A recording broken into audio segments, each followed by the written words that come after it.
Ассаламу алейкум, Араван район бағбандары. Ассаламу алейкум, мұхтарам жамат. Бүгін сілер менен жолығышқанға аябай қуаныштабыз. Мен Абдулла Ташиевич, Борбор-Азия бағбандар биримдигинин жетекчиси болуп, Кыргызстан боюнча шул бағбанчылыкты жаңы технологиясын жайылтуу боюнча шул неофициально 5 жыл, официально шул 3 жылга жакындап калды, аракет кылып келетабыз. Борбор-Азия бағбандар биримдигинин негизги максаты ушул Кыргызстанда бағбанчылыкты жаңы технологияга өткөзүп, мына биздин баба дыйкандарыбыздын баягы отургузуп аткан дарактарыны мындай туура жолго салыш. Биз сунуштап атабыз азыр Кыргызстан боюнча полукарлик көчөттөрдү сунуштап атабыз. Полукарлик көчөттөрү булар 106-чы подвойда болот тамырда. Мына ошол 106-чы тамырдагы ошол көчөттү Кыргызстан боюнча жайылтууга белсенип аракет кылып чыктык. 1 гектарга 1700 көчөт батат, дарак батат. Ошол көчөттөрү азыр ушул кезде $3 5 чейин болуп атат. Бул биз сунуштап аткан көчөттөр 2-нчи жылдан түшүмгө кирет, алмалары, шабдаллары, мөмөлөрү, жаңгактуулары болсо ушу 4-3 жылдан түшүмгө кирет. Бул көчөттөрдү биз азыр Польшадан, анан Турциядан таштып келип, ушул биздин өзүбүздүн фирманын ушундай жетекчилери менен сүйлөшүп, биз рекомендация берип, ошол көчөттөрдү элге жайылтып атабыз. Эми бул силердин отургузуп аткан баягы сильно рослый дарактардан айырмасы эмне? Бунун айырмасы болгонун боюнда. Бою кичине болот. Булар бою кичине болот, 4 метрге чейин болот булардын бойлору. Анан буларды териш оңой, мөмөсүн териш оңой, дарылаш оңой, сугарыш да оңой да буларды. Анан булардын дагы бир бизге жаккан жери булар серхасыл деп коет да, түшүмдүү. Мисалы үчүн сильно рослый дарактар 200 килограмм алма берги чейин бул 10 жыл күтүш керек да. Даже адан деле көп. Кээинки дарактар 15 жылда анан кийин 200 килограмм түшүмгө кирет.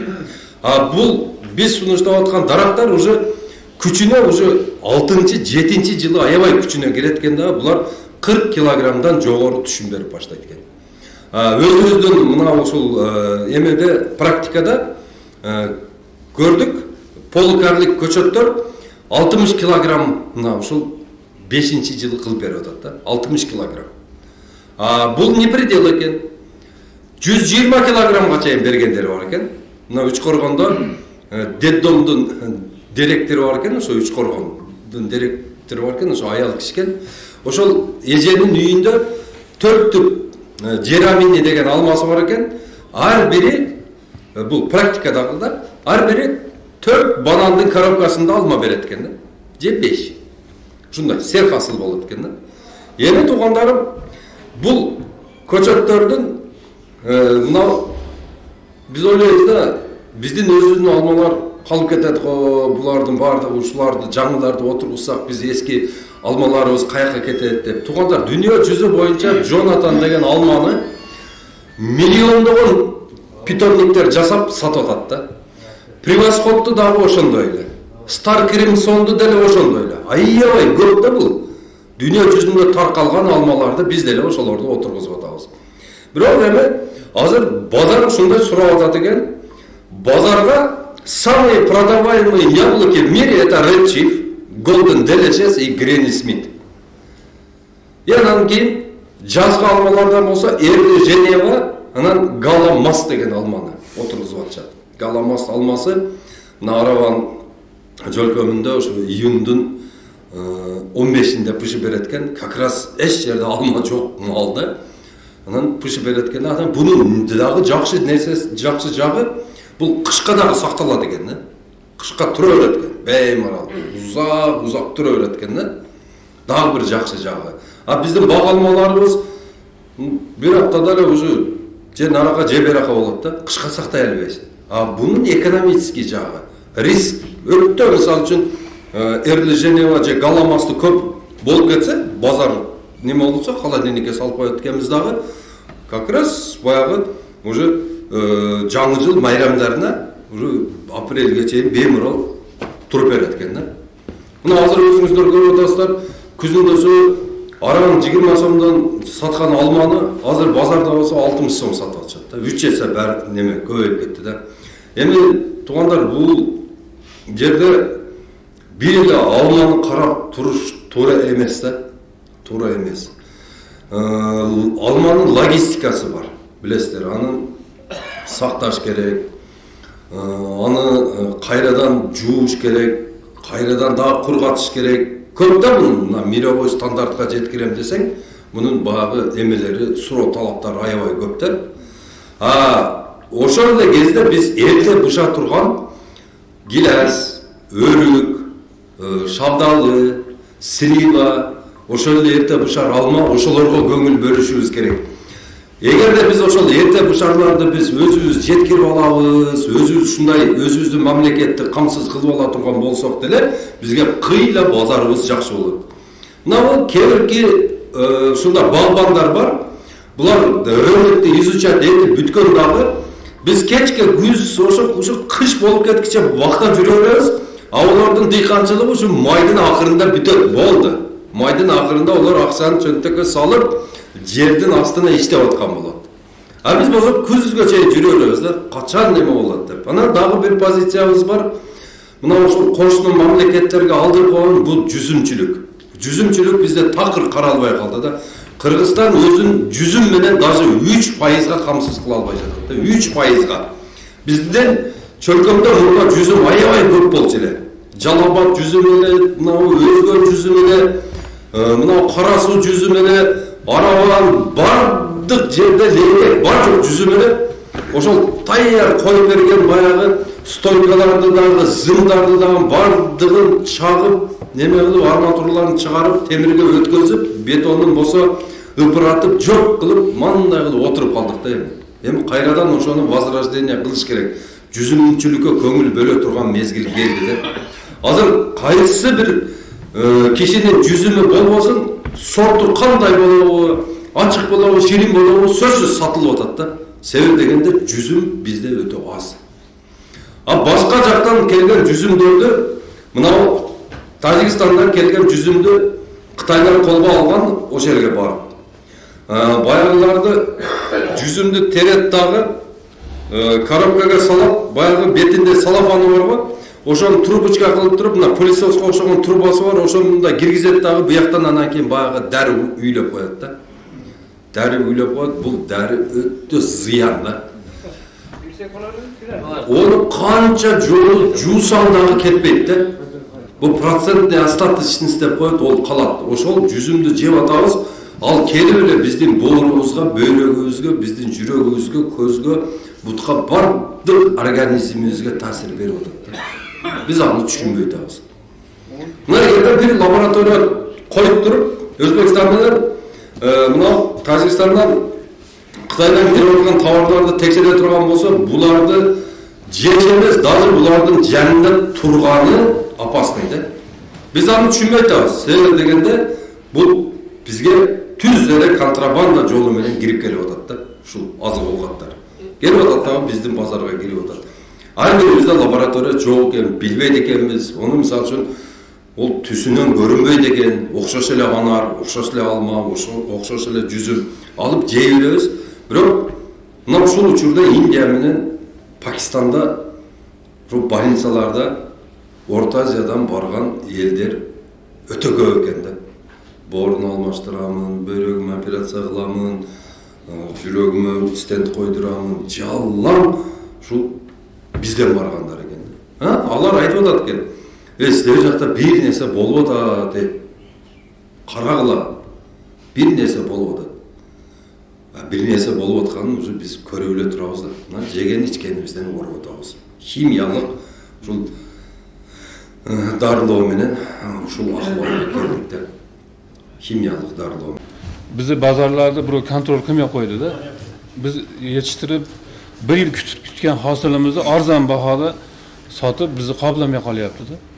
Endi hozir men sizni gapingizdan bir narsaga qiziqib turibman. Biz uylarimiz to'liq uzum bo'lganda, shularni kesib soldik-da. Hozir endi shu uzumchilikni shu navlari, yangi navlarini, sortlarini, shu ko'chatlarini qayerdan olsak bo'ladi, kimga murojaat qilsak bo'ladi? Shuni endi bir kelib konsultatsiya berib, bir o'rgatadimi?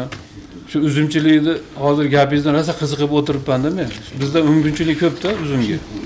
Sababi aravon issiq ekan, uzum yaxshi bo'ladi. Shunga bir shu ko'chatlar to'g'risida informatsiya bersangiz. Aka, birinchi so'rovingizga javob, bizning mamlakat boshqa mamlakatlarda ele o'zimizning bozorda qo'rg'ash kerak. O'zingiz bilasiz, Qozog'iston granitsani 2 oyga javob qildi kartoshkasi bichqanda. Bizden 1 kilogram kartoshka o'tmaydi. Eğerde Qozog'istonga kartoshka gerek bo'lsa, anan keyin yo'l ochiladi. Biz de ошол Tacikistan менен Өзбекстан, Кытайдын границасын кадимкидей эле жаап коюшубуз керек. Биринчи өзүбүздүн дыйкандардын товарлары өтүш керек. Силер өндүргөн мөмө жемиштердин бардыгы сатылгандай, анан бизге эгерде жетпей калган болсо бир нерсе, биз ошону башка мамлекеттерден импорт кылып алганы аракет болот. Ошондойго уруксат берсек болот. А экинчи сурооңузга жооп, аке, азыр мына өзүңүздөр билесиздер, азыр көчөт өтө кымбат болуп атат. Баягында жакшы сапаттуу көчөт кымбат. $3, $5. Siz айткан баягы жүзүмдүн көчөттөрү да өтө кымбат да. Мен мындай деп сунуш кылар элем. Бардык эле райондорго сунуш кылып атам. Келгиле туугандар. Ошол Араван багбандар bir uyumun tüzöylü dağı, ошол жерге Турциядан bir muğalim alып келели. Турциядан muğalim alып келе турган болсо, ал эмне кылат? Мына район акиминен суранабыз дагы 10 гектар жерге силерге мына ушул Араван районуна реанимированный болуп, Араван районуна түшө турган көчөт гана кылабыз ошол жерде. Ал түрк келет дагы, анын айлыгы $2000. $2000 анын айлыгычы. Анын жатканы бул жерде. Аны төлөйбүз. Анан жегенин төлөйбүз онунчу. Бирок ал 10 гектарга 1,5 миллион көчөт кылып берет. $1 сатылса дагы $1,5 миллион болот алчы. $1 эң арзан сатканыңарда. Мына ушуну уюштурайлы, мен ошого мугалим чакырып берейин. Ал киши көчөттү баягы жылдызчасынан чыгарышты билет, көчөттү полукарлик кылышты билет. Ал киши ошол көчөттөргө кандай кам көргөндү билет, жана ошол көчөттөрдүн мөөнөсүн каяка сатышты билет. Жүзүм, анар, шабдалы, өрүк, алча, коконгилес бардык бар жокту чыгарып берет. Мына ушуга аракет кылышыбыз керек. Азыр мисалы үчүн бир эле киши да багбанчылык кылам деп аракет кыла турган болсо, көчөттүн өзүнө ал киши 1 гектарга $7,000-8,000 кетирип алат да. $7,000-8,000 кетирет. А эгерде 10 багбан биригип туруп, ошол кишинин бир жылдык айлыгын төлөп берип, ага деген жадыкана эмесин чыгара турса $30,000 кетет. $30,000 силер жердин арендасын кошкула, суун кошкула, бар жокту кошкондо мейли $35,000 болсун, ошол $35,000 $1,5 миллион көчөткө бөлгүлө. Арзыбаган центке туру келип калат да. А эмнеси жакшы? Анын ал көчөттөр ушул жерге ыңгайлашкан тамырда болот дагы, бардык Аравандын жерине отургузсаңыздар боло берет. Мына ушуну чечели туугандар. Пока өзүбүз көчөт чыгармайын багбанчылык өнүкпөйт экен. Башка жактан ташып келген көчөттөрдү көрүп атасыңыздар, ар нерсе чыгып калып атат да. Ар кандай чыгып калып атат. А бул жерде болсо силерге ал ысык жерлерге мисте менен бадам чыгарып берет, жаңгак чыгарып берет, пекан деген жаңгак бар, аны чыгарып берет, фундук чыгарып берет силерге. Каштан чыгарып берет, уже 6 та жаңгак чыгарып берет силерге. А берге алманы айтпай эле коюн. Өрүктү айтпай эле коюн. Груша чыгарып берет. Ушулардын бардыгы мына ушул. Анан кийин дагы бир жакшы жери. Мына ушул жерде чоң бир ишкана болуп калат дагы, өзүбүздүн балдарды о жерде ошого шакирт кылып беребиз. Үйлөткөнү бир 30 бала Аравандан коюп койсок, 30 бала ошонун бир түрктүн ишин кийинки жылы улап кетишет. Болду, кетти. Постоянно Араван райондук көчөт менен обеспечен. Бирөөгө жалдырап барып 5 доллар, 3 доллардан албайбыз. Өзүбүздө болот. Анан көчөт канчалык арзан болсо, багбанчылык кылыш ошончолук жеңил болуп калат да. Анан кийин дагы бир жакшы жери бул капельнийди дагы билет да. Капелька койгонду үйрөтүп кетет биздин балдарга. Капельный орошенияны. Мына жакшы жери. Мына ушуга аракет кылыңыздар. Пока өзүңөрдө көчөт болмоюн бизде эме болбойт да, туугандар. Конгресс заказ болду да, берден алып келип атат да. Ошол көчөттөрдү ушерге эксе болобу Турциядан алып келип. Анан уну кандай размерде эгиш керек ошону билбейбиз да биз азыр. Турциянын баткен гилестери, биз баткен гилесте ат койгонбуз да. Турциянын баткен гилестери мына Ишкебанында сатылып атат. Мына ушул жерлик Музафар деген Туркияда бүтүп келген агроном жигит бар, Музафар деп. Ошол Музафар анча-мынча баягы жүгөрүн уругунда сатып калат, дариперлер сатып калат, силер ошондон таанысыңар да ал жигитти. Ошол жигит мына Ишкебандагы логистический борбор бар, ошол жерде сатып атат. Турциянын көчөтү аябай жакшы түшөт экен бизге. Анан 3-кө 3 эгилет. 1 гектарга 1400 кокон келес батат. 1400. Болбоду дегенде 40 тонна аш берет 1 гектара. Өздөрү да көрдүңүз а, где-то бир 70 гектар бак кылышты ошо жигиттер. Алмасы бар, сливасы бар, гилеси бар, өрүк бар жоктон жасашты. Алардыкы ушу быйыл куда калса түшүмгө кирет, барып өз көзүңөр менен көрөсүңөр. Кече дагы биз баягы былтыркыдан калган көчөттөрү бар экен, ошолорду отургузган жеринен мына агрономубуз кирип көрдү, аябай жакшы экен дейт көчөттөрү. Сонун экен дейт. Быйыл эле уже плодовой почкалары бар экен, ким алып келип отургузган болсо, уже быйыл гүлдөп берет дейт да. Анан кийин баягы сразу свежий баягы холодильникте келгенге караганда өзү немеси мындай да, кайдасы. Биринчи башка мамлекеттен келет, сорт испытательный участокте эгилет, анан кийин уже башка немеге клиентке берилет да көчөт. Булар болсо келгенде эле саткан, анан ашканын эгип коюшкан. Азыркысы жакшы да, мына азыркы көчөттөрү уже реанированный да, биздин эмеге туура келет. Силер ала турган болсоңуздар курап калбайт да, уже болду, көндү биздин топуракка. Ошодон алып отургуза бериңиздер. Ал дагы көп жыл күтпөйм мисалы. 50 жыл кызмат кылат. 50 жыл. Ооба, келеси. Алмасы 25 жыл иштейт. Поликарлик. Жалаң поликарлик отургузгула биз карликти акчабыз жетпейт. Карликке $35,000 керек. А поликарликке $10,000 менен бак кылып аласыңар. Капельниси болот, тоскону болот, и көчөтү менен. $10,000 менен 1 гектар поликарлик бак бүтөт. Ошого аракет кылгыла. Анан сапаты жок 40 та көчөт отургузгандан көрөктүү, сапаттуу 10 көчөт отургузган абзел. Ошону эсиңиздерден чыгарбаңыздар. 40 сотиче бак тикиш ниятым бар. Поликарликовый нак көчөтү экиш ниятта турам. Азыр мен по соцсетте билип атам, Өзбекстанда ошондой бар экен. Бизде уну алып киришке мүмкүнчүлүгүбүз барбы, жокпу? Көчөттү эгерде сертификаты болсо, Өзбекстан сертификат берсе, биз жакка алып өтөт дагы, анан кийин ошол машинаны фумигация кылат. Көчөттү бир сыйра дарылайт. Биздин өзүбүздүн карантинный служба. Анан 3 күндөн кийин барып көчөттү алып келип иштете бересиз. Эге бересиз. Бар. Контрабанда эле кылса болбойт.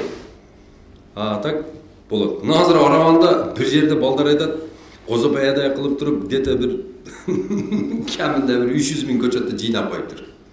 Ошо Араванда паста. Судан сеп коет экен утуру. Анан ошо көчөттү алып отургузуп албаңыздар. Күйөсүңөр да, сразу күйүп кетесиңер. Бабу этип эле. Вот 10 сомдон берсе дагы убактыңар. Убакыт бул дүйнөдө азыр эң кымбат бул убакыт. Убакыттан отургузбаш керек. Эски высокорослый көчөттөрдү отургузуп алып 10 жыл күчтүн кереги жок. Азыр технология өзгөрдү. Каласаңыздар биз силерге Голландиядан подвой алып келип беребиз. Ошол эң жакшы көргөн өзүңөрдүн мөбөңөрдү үстүгө улап алгыла. Атаңардан калган өрүк барго, ошону чырпыгын аласыңар дагы бул голландский өрүктүн подвойуну уласаңар, ошо чоң атаңардан калган өрүк чыгарып бере берет. Болгон тамырын эле алмаштырасыңар, тамыр системасы. Болду, калганы алмашпайт. Ошодон мисалы үчүн 1700 подвой алсаңыз, отургузасыз дагы баягы эски өрүңүздүн 1700 бутагын сындырып туруп баягы бүтүрүн же бутагын улап аласыз. Болду, иштеп кете берет да. Система түбүн алмаштырып атабыз. Болду. Дарак өдөгө өспөйт. Астында эле болот иш бардыгы. Дарылаш оңой, териш оңой. Эң жакшысы бунун несі жакшы? Биз азыр сунуштап аткан Red Chief, Golden Delicious, Granny Smith деген алма бул зимний алмалар да, буну кышка. Бу арабаңга туура келбейт, пөк болуп калат бердечи. Бу кышка алмалар. А силерге Эрли Женева менен Гала Масты отургузгула. Анжелино, Стенлей, Венгерка деген сливаны отургузгула. Фаралия, ананасовый, абрикос деген өрүктү отургузгула силер. Эрте бушап тургандарга аракет кылгыла. Чтобы силердин багбанчылыгыңар уже июндун 15-inde бар жок пышып, уже сатып, анан акчаны мына астына берип калганын өзүңөргө иштеткиле. Ошого аракет кылыңыздар. Урматтуу катышуучулар, мен Маңгыт айыл өкмөтүнөн келдим. Мен айта турган немем ушу багбанчылык боюнча мен дагы бир 10 сотиктен ашык багым бар эле. Бизде Маңгытта эскиден бир жапай алма бар да. Эрте пышаттагын ушу Ошко Бишкекке айдайбыз. Нашы баягы сиз айткан немеде пышат ошо алма. Өзү жапай алма. Мен анан ошо багыма ар кыл Смиренгадан, Жанатандан, берки айгүл алмалардан улап аралаштырып ташадым багды. Анан сатканда бул алма сал боштук кылат экен, сатып калабыз Ошко немеге өздөрү келип алып кетет. Анан мынау бий алманын сортунан болуш керек экен. Мен азыр ошо бактын арасына бий алма кылып ташадым мында. Сүйрү мындай орточо бий алмада. Ошонун сортунан керек экен да көчөтүнө. Анан биз мынау Гала Мас деген бизге мас келе турган болсо, ошо азыр барбы сатыла турган көчөт. Ошо немеде Музафар деген. Болчу. Аке, ошол базар бап, анан өтө мында серкасыл болот экен ба? Эшме деген сорт бий алма. Эшме деген. Ошонун неме болот. 1 килосы 100 сомдон сатып атышат ошону. 1 килограмм 100 сом. Жай деген. Уя машинамадамы? Ал дагы ошол логистикалык борбордо. Ишкабанда, ооба. Барсаңыздар ошол Арабандык Музафар деген жигит сатат ошолордун баардыгын. Анан полкарликке өткөндөн коркпоңуздар туугандар. Муну дүйнө жүзү жасап атат да. Дүйнө жүзү уже 50 жылдан бери ушуну жасап атат. Мичурин дагы ушуну жасаган, Мичурин айткан биздин президентка. Ушуну жасайлы дегенде ошондо бир мамаданысы чыгып туруп бузуп койгондагы ошол калып кеткен да. Эмесе биз бардыгыбыз да мына поликарлик менен карликке өтүп кетмек экенбиз да. Муну чыгарган Мичурин. Чыгарып Молдавияда чыккан бул көчөттөр. Молдавиядан алып келип 86-88 жылдары мына 90 жылдарга чейин биздин ушу немелерге келген. Сот испытательный участокторго келген. Мына жаңарыкта дагы ошол Жерамини деген алмадан бар. Азырга чейин түшүн берет экен. Ошол поликарлик алмасы. 4 метр болот экен. Өмүрүнө путалган эмес дейт ошо кишилерчи. Путаган эмеспиз, тийген эмеспиз дейт. Ошо келген барабар эле дейт. Жылыга болот дейт. Ушундай укмуш жакшы алма дейт да. Ошо туугандар поликарликке өткөндөн коркпоңуздар. Поликарлик бул деген биздин эле алма болгон эле ошо бою кичине да. Бою эле кичине. Башка эч кандай анын айыбы жок. Анан өзүңүздөр билесиздер, мына силерде кандай бирок Кадамжай районунда bir günde Gilas'tan sezon malda Kadamca rayonunda Gilas'tan düşkün bir 50 adam düşüp ketken, Gilas'tan jığılat eken. Ошо Gilas'ta davay klient geldi, terdi деп атканда ошондо жаллаң ушу келиндер түшүп кетет экен да, баягы чыгып алып. Айрылып кетет билесиздер, шагы же да неме болот. Бул травма бир жыгылгандан кийин 4-5 метр жерден түшкөндөн кийин бул деген узакка баягы зака жеп калат да ошол адам. Бир эле жолу жыгылгандан кийин уже мындай сөөктөрү жылып неме болбой калат. Мына ошон үчүн туугандарым териш оңой бул. Портердин үстүндө эле туруп терип аласың. Портердин үстүнө портерди киргизип эле ортосуна. Эки жактан терип эле кайра эле ящикке салып, да жылдырдып, да ошентип тере берет экен да. Өтө сонун система экен бул. Технология, жаңы технология. Агрономия боюнча бүтүп келген жаш адистер жокпу ошол Турцияда атасы? Турция өлкөсүндө биз ошол Турциядан атайын мугалимди чакырбастан жаштар мисалы Турцияга барып окуп келишип атпайбы ошол ошолорду деле билсе керек дейм да. Бул суроого мындай деп жооп берет элем. Турцияга бардым мен, Измирге. 125 000 бала bir жерде окуй турган университет бар экен. Ошол жерде бир 70 канча миң киши эле окуп атат экен да. Анан ошол жерде 4 кыргыз бар экен. 4 эле кыргыз бар экен, кыргызстандык. Анан Өзбекстандан бир 500дөй бала окуйт экен. Казакстандан окуйт экен бир 200дөй.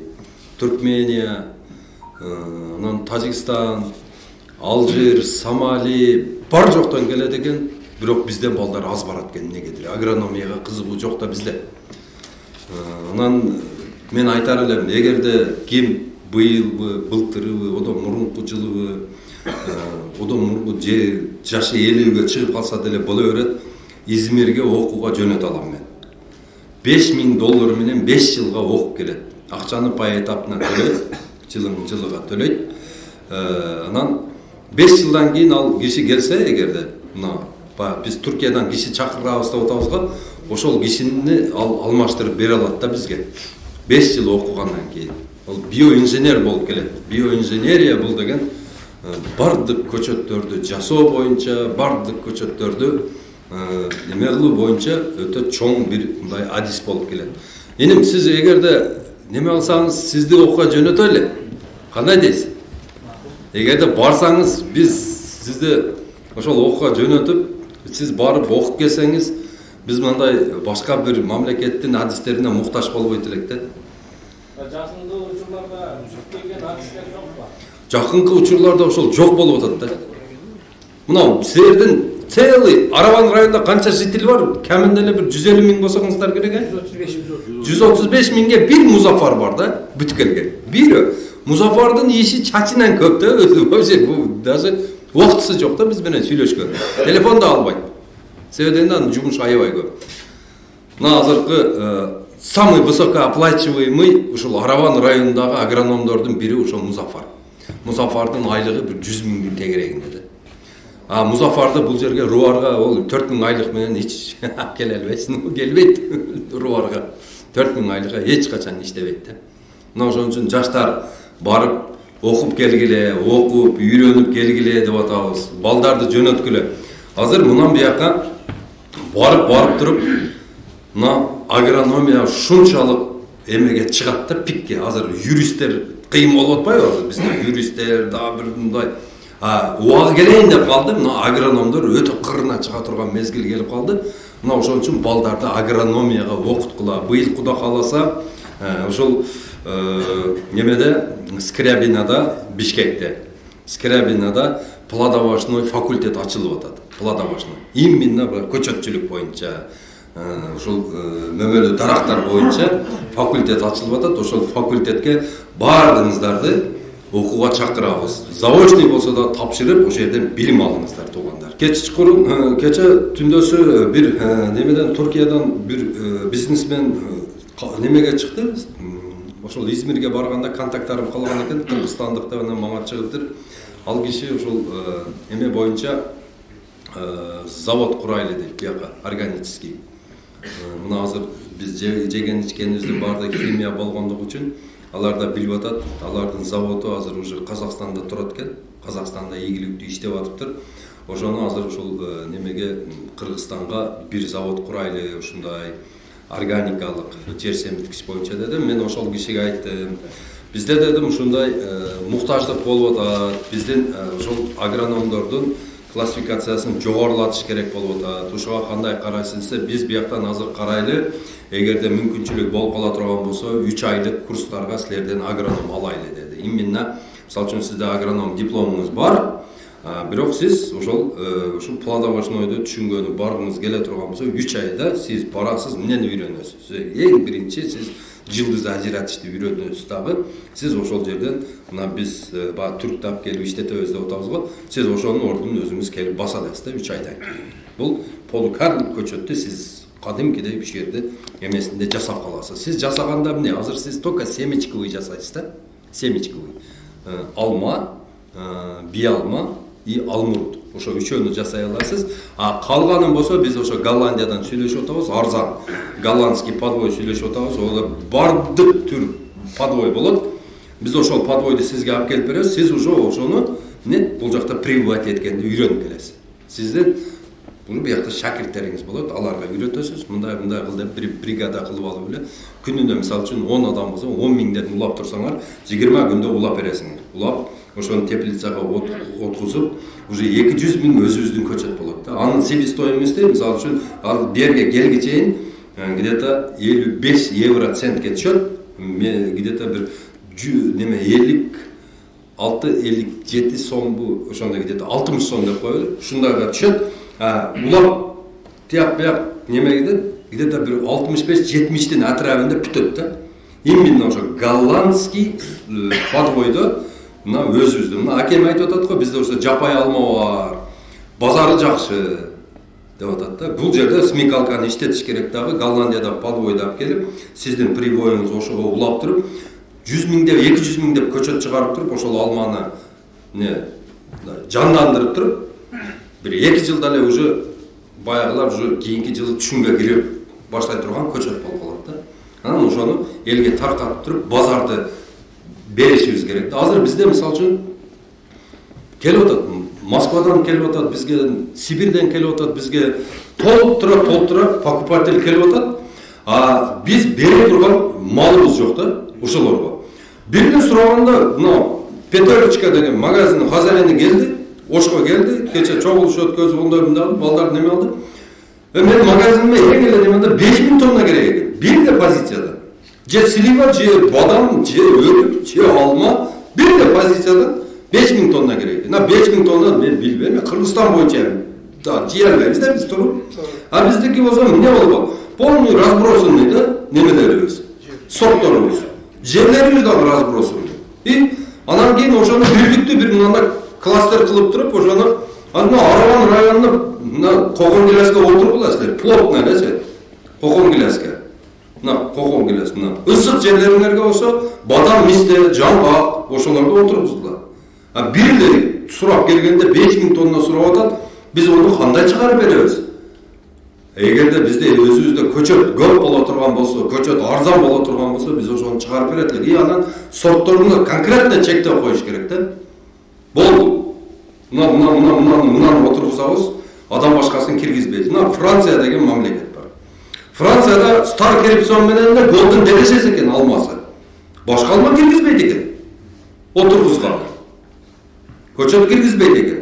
Ошол эки эле сорт менен Европага экспортко чыгып, экспорттоп ушундай пайда көрүп атат да. Биздикиндей мөмө эч жерде жок, туугандар ишенип койгула мага айткыла. Мен ошол Кытайдын да мөмөсүн жеп көрдүм, Россияныкын да жеп көрдүм, Өзбекстан, Тажикстан, биягы Туркия бар. Биздикиндей маза эч жерде жок. Биздикиндей сонун мөмө эч жерде жок. Бизди мисалы үчүн чотур баскан өзүбүздүн дамына жетпейт ошолордун мына жалтырап турган немеси. Бизде содержание очень хороший, только упаковку надо решить. Бетин өзгөртүшүбүз керек да биз. Сулуу, чотуру жок, мындай товарны вид кыла турган болсок, биздин мөмөлөрүбүз дүйнө жүзүнө кетет. Биз мына Өзбекстанда, Тажикстанда, Казакстанда, ушундай чоң Казакстанда, ошондой эле чоң Россияда, Россия эми кирди БТОго. Акайып бизди давно киргизип койгон БТОго. Биз деген мына Европанын 44 чоң шаарларына, мамлекеттерине биз өзүбүздүн товарларыбызды жиберсек болот. Болгону ошого акыл керек болуп атат. Болгону ошого тил керек болуп атат. Болгону ошону мамиле түзүштү үйрөнүш керек болуп атат. Азыр биздин документ менен экспорт кылып туруп Францияга мына Өзбекстан жүзүмдөрүн жеткизип атат. Көрүп атасыңарбы? Мына Өзбекстан ошол жака эмне алмаларын айдап атат. Биз аркылуу бизге пул төлөп туруп, бизден экспорт кылып, бизден алып өтүп кетип атат. Биздин мөмөнү мисалы үчүн Өзбекстандыкына салыштырып болбойт. Биздикиндей мөмө эч жерде жок. Мына ишенип коюңуздар мага. Себеп дегенде биздин суларыбыз таза. Прямо мөңгүдөн келет. Ошол үчүн биздин бактарактарыбыздын мөмөлөрү жакшы болот. Астыдагы полный минерализация биздикинин өзүнүкүнчө. Мына түрктөр кечкурунку түрк айтып атат. Кыргызстандын жери дейт, болгондой 10%ке гана ууланган дейт да, калган жерлериңер жакшы экен деп. Булар уже анализ кылган. Өзбекстандыкы 50%ден жогору деп атат ууланган жерин. Тажикстандыкын да тоже самое деп атат. Ушундай. Уже Бұлар деген мындай химиялық минералдарды сала өріп жерлеріне ошо бусуп койгон да. Оңдош кыйын. Мына ошон үчүн туугандар бардыгыбыз эле мал жандыбыз. Тура бир-эки малыбыз бар. Ошол малдын кыгын жөнүнө алып барып талаага же бир жака чачып берип, неме кылбай, акылат кылбай ошону мусор кылбастан ошого мына 1 кило болсо да сөлжан алып келип салып. Биогумус бул дүйнө жүзүндөгү эң таза жер семиткич, органика бул. Биогумус менен өстүрүлгөн немени любой лабораториядан өтөт. Бир кынтыксыз өтөт. Себеби дегенде ал жерде бир дагы химия жок. А убакыт сааты келет туугандар. Мына азыр Казакстан менен Кыргызстандын ортосунда эки жерде чоң лаборатория куруп атат Казакстан, Россия биригип. Эгерде сен мисалы үчүн скор, тайфун же бир нерсе карате, бир нерсе иштетип берген болсоң, сен даже жаныга жолотпойт о эмени. Ойлонуңуздар, мына бир нерсени сеип атканда дагы баягы дозасын карагыла. Мисалы үчүн бизде болсо бир кашык салым десе, бир кашык не болот, эки кашык салып койбойбуз, өлтүрөбүз да. Ошондой кылбаңыздар. Бир кашыкпы, бир кашык. Болду. Норманы кармаңыздар. Норма менен жасай турган болсоңуздар, анан кийин нөмө теришке канча күн калды? Ошону караңыздар. Эгерде мисалы үчүн 30 күн норма боло турган болсо, уже 25 күн калган болсо сеппеңиздер. Чыгып калат. Мисалы үчүн сиздин 2 ящик шаптоолуңуз менен 18 тонна жүк өтпөй калат наракка. Өткөзбөй коет. Ошон үчүн туугандар мүмкүн болушунча органикага өтүңүздөр. Азыр мына Индираны чакырдык эле, келбейби билбейм. Бирок Индира деген кызды силер бардыгыңыздар тааныйсыздар, а? Департамент органического хозяйства. Ошол жерде иштеген кыз, ошонун Оштогу жетекчиси. Буда өтө чоң илим бар да буларда. Бул деген энтомология илими да. Энтомология илими деген бул ошол зыянкечтер менен күрөшө турган биздин ошол бизге пайдалуу чымындар бар да буларда. Булардын азыр Ысык көлдө 5 чымыны бар экен, Оштуктарда 4 чымын экен да. Азыр эми бирөөсүн айтып коеюн силерге, бирөөсүн Афилинус деген жөнүндө айтып берейин да. Азыр бакка кирсеңиздер, бакта топ этип бир нерселер конуп алган да. Анан мындай сыдырсаңыз колуңуз кан болуп калат. Билесиңерби ошону? Ошону кровяная тля дейт. Кровяная тля. Ошого силер бир эле жолу, 1000 жылда бир жолу Афилинус дегенден алып келип туруп кое турган болсоңуздар, ошол 1000 жыл жок болуп кетет силердин багыңарда. Вообще жок болуп. Ошо жеп бардыгын тыйпылын чыгарып, таза кылып турат экен да. Ол дагы өзү дагы кичинекей чымын өзү дагы. Бирок бизге билинген, билинбеген 800дөн ашык зыянкечтер менен күрөшө алат да. Ошого көңүл бөлүңүздөр силер көбүрөөк. Органика менен тазаланганды үйрөнүңүздөр. Органика менен. Биздин эң негизги азыркы кылып аткан иштерибиз багбанчылыкпы?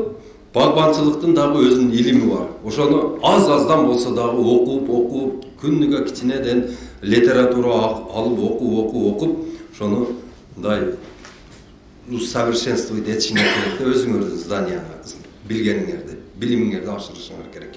Азыр поликарликовый гиласты şu территорияда экилгени барбы?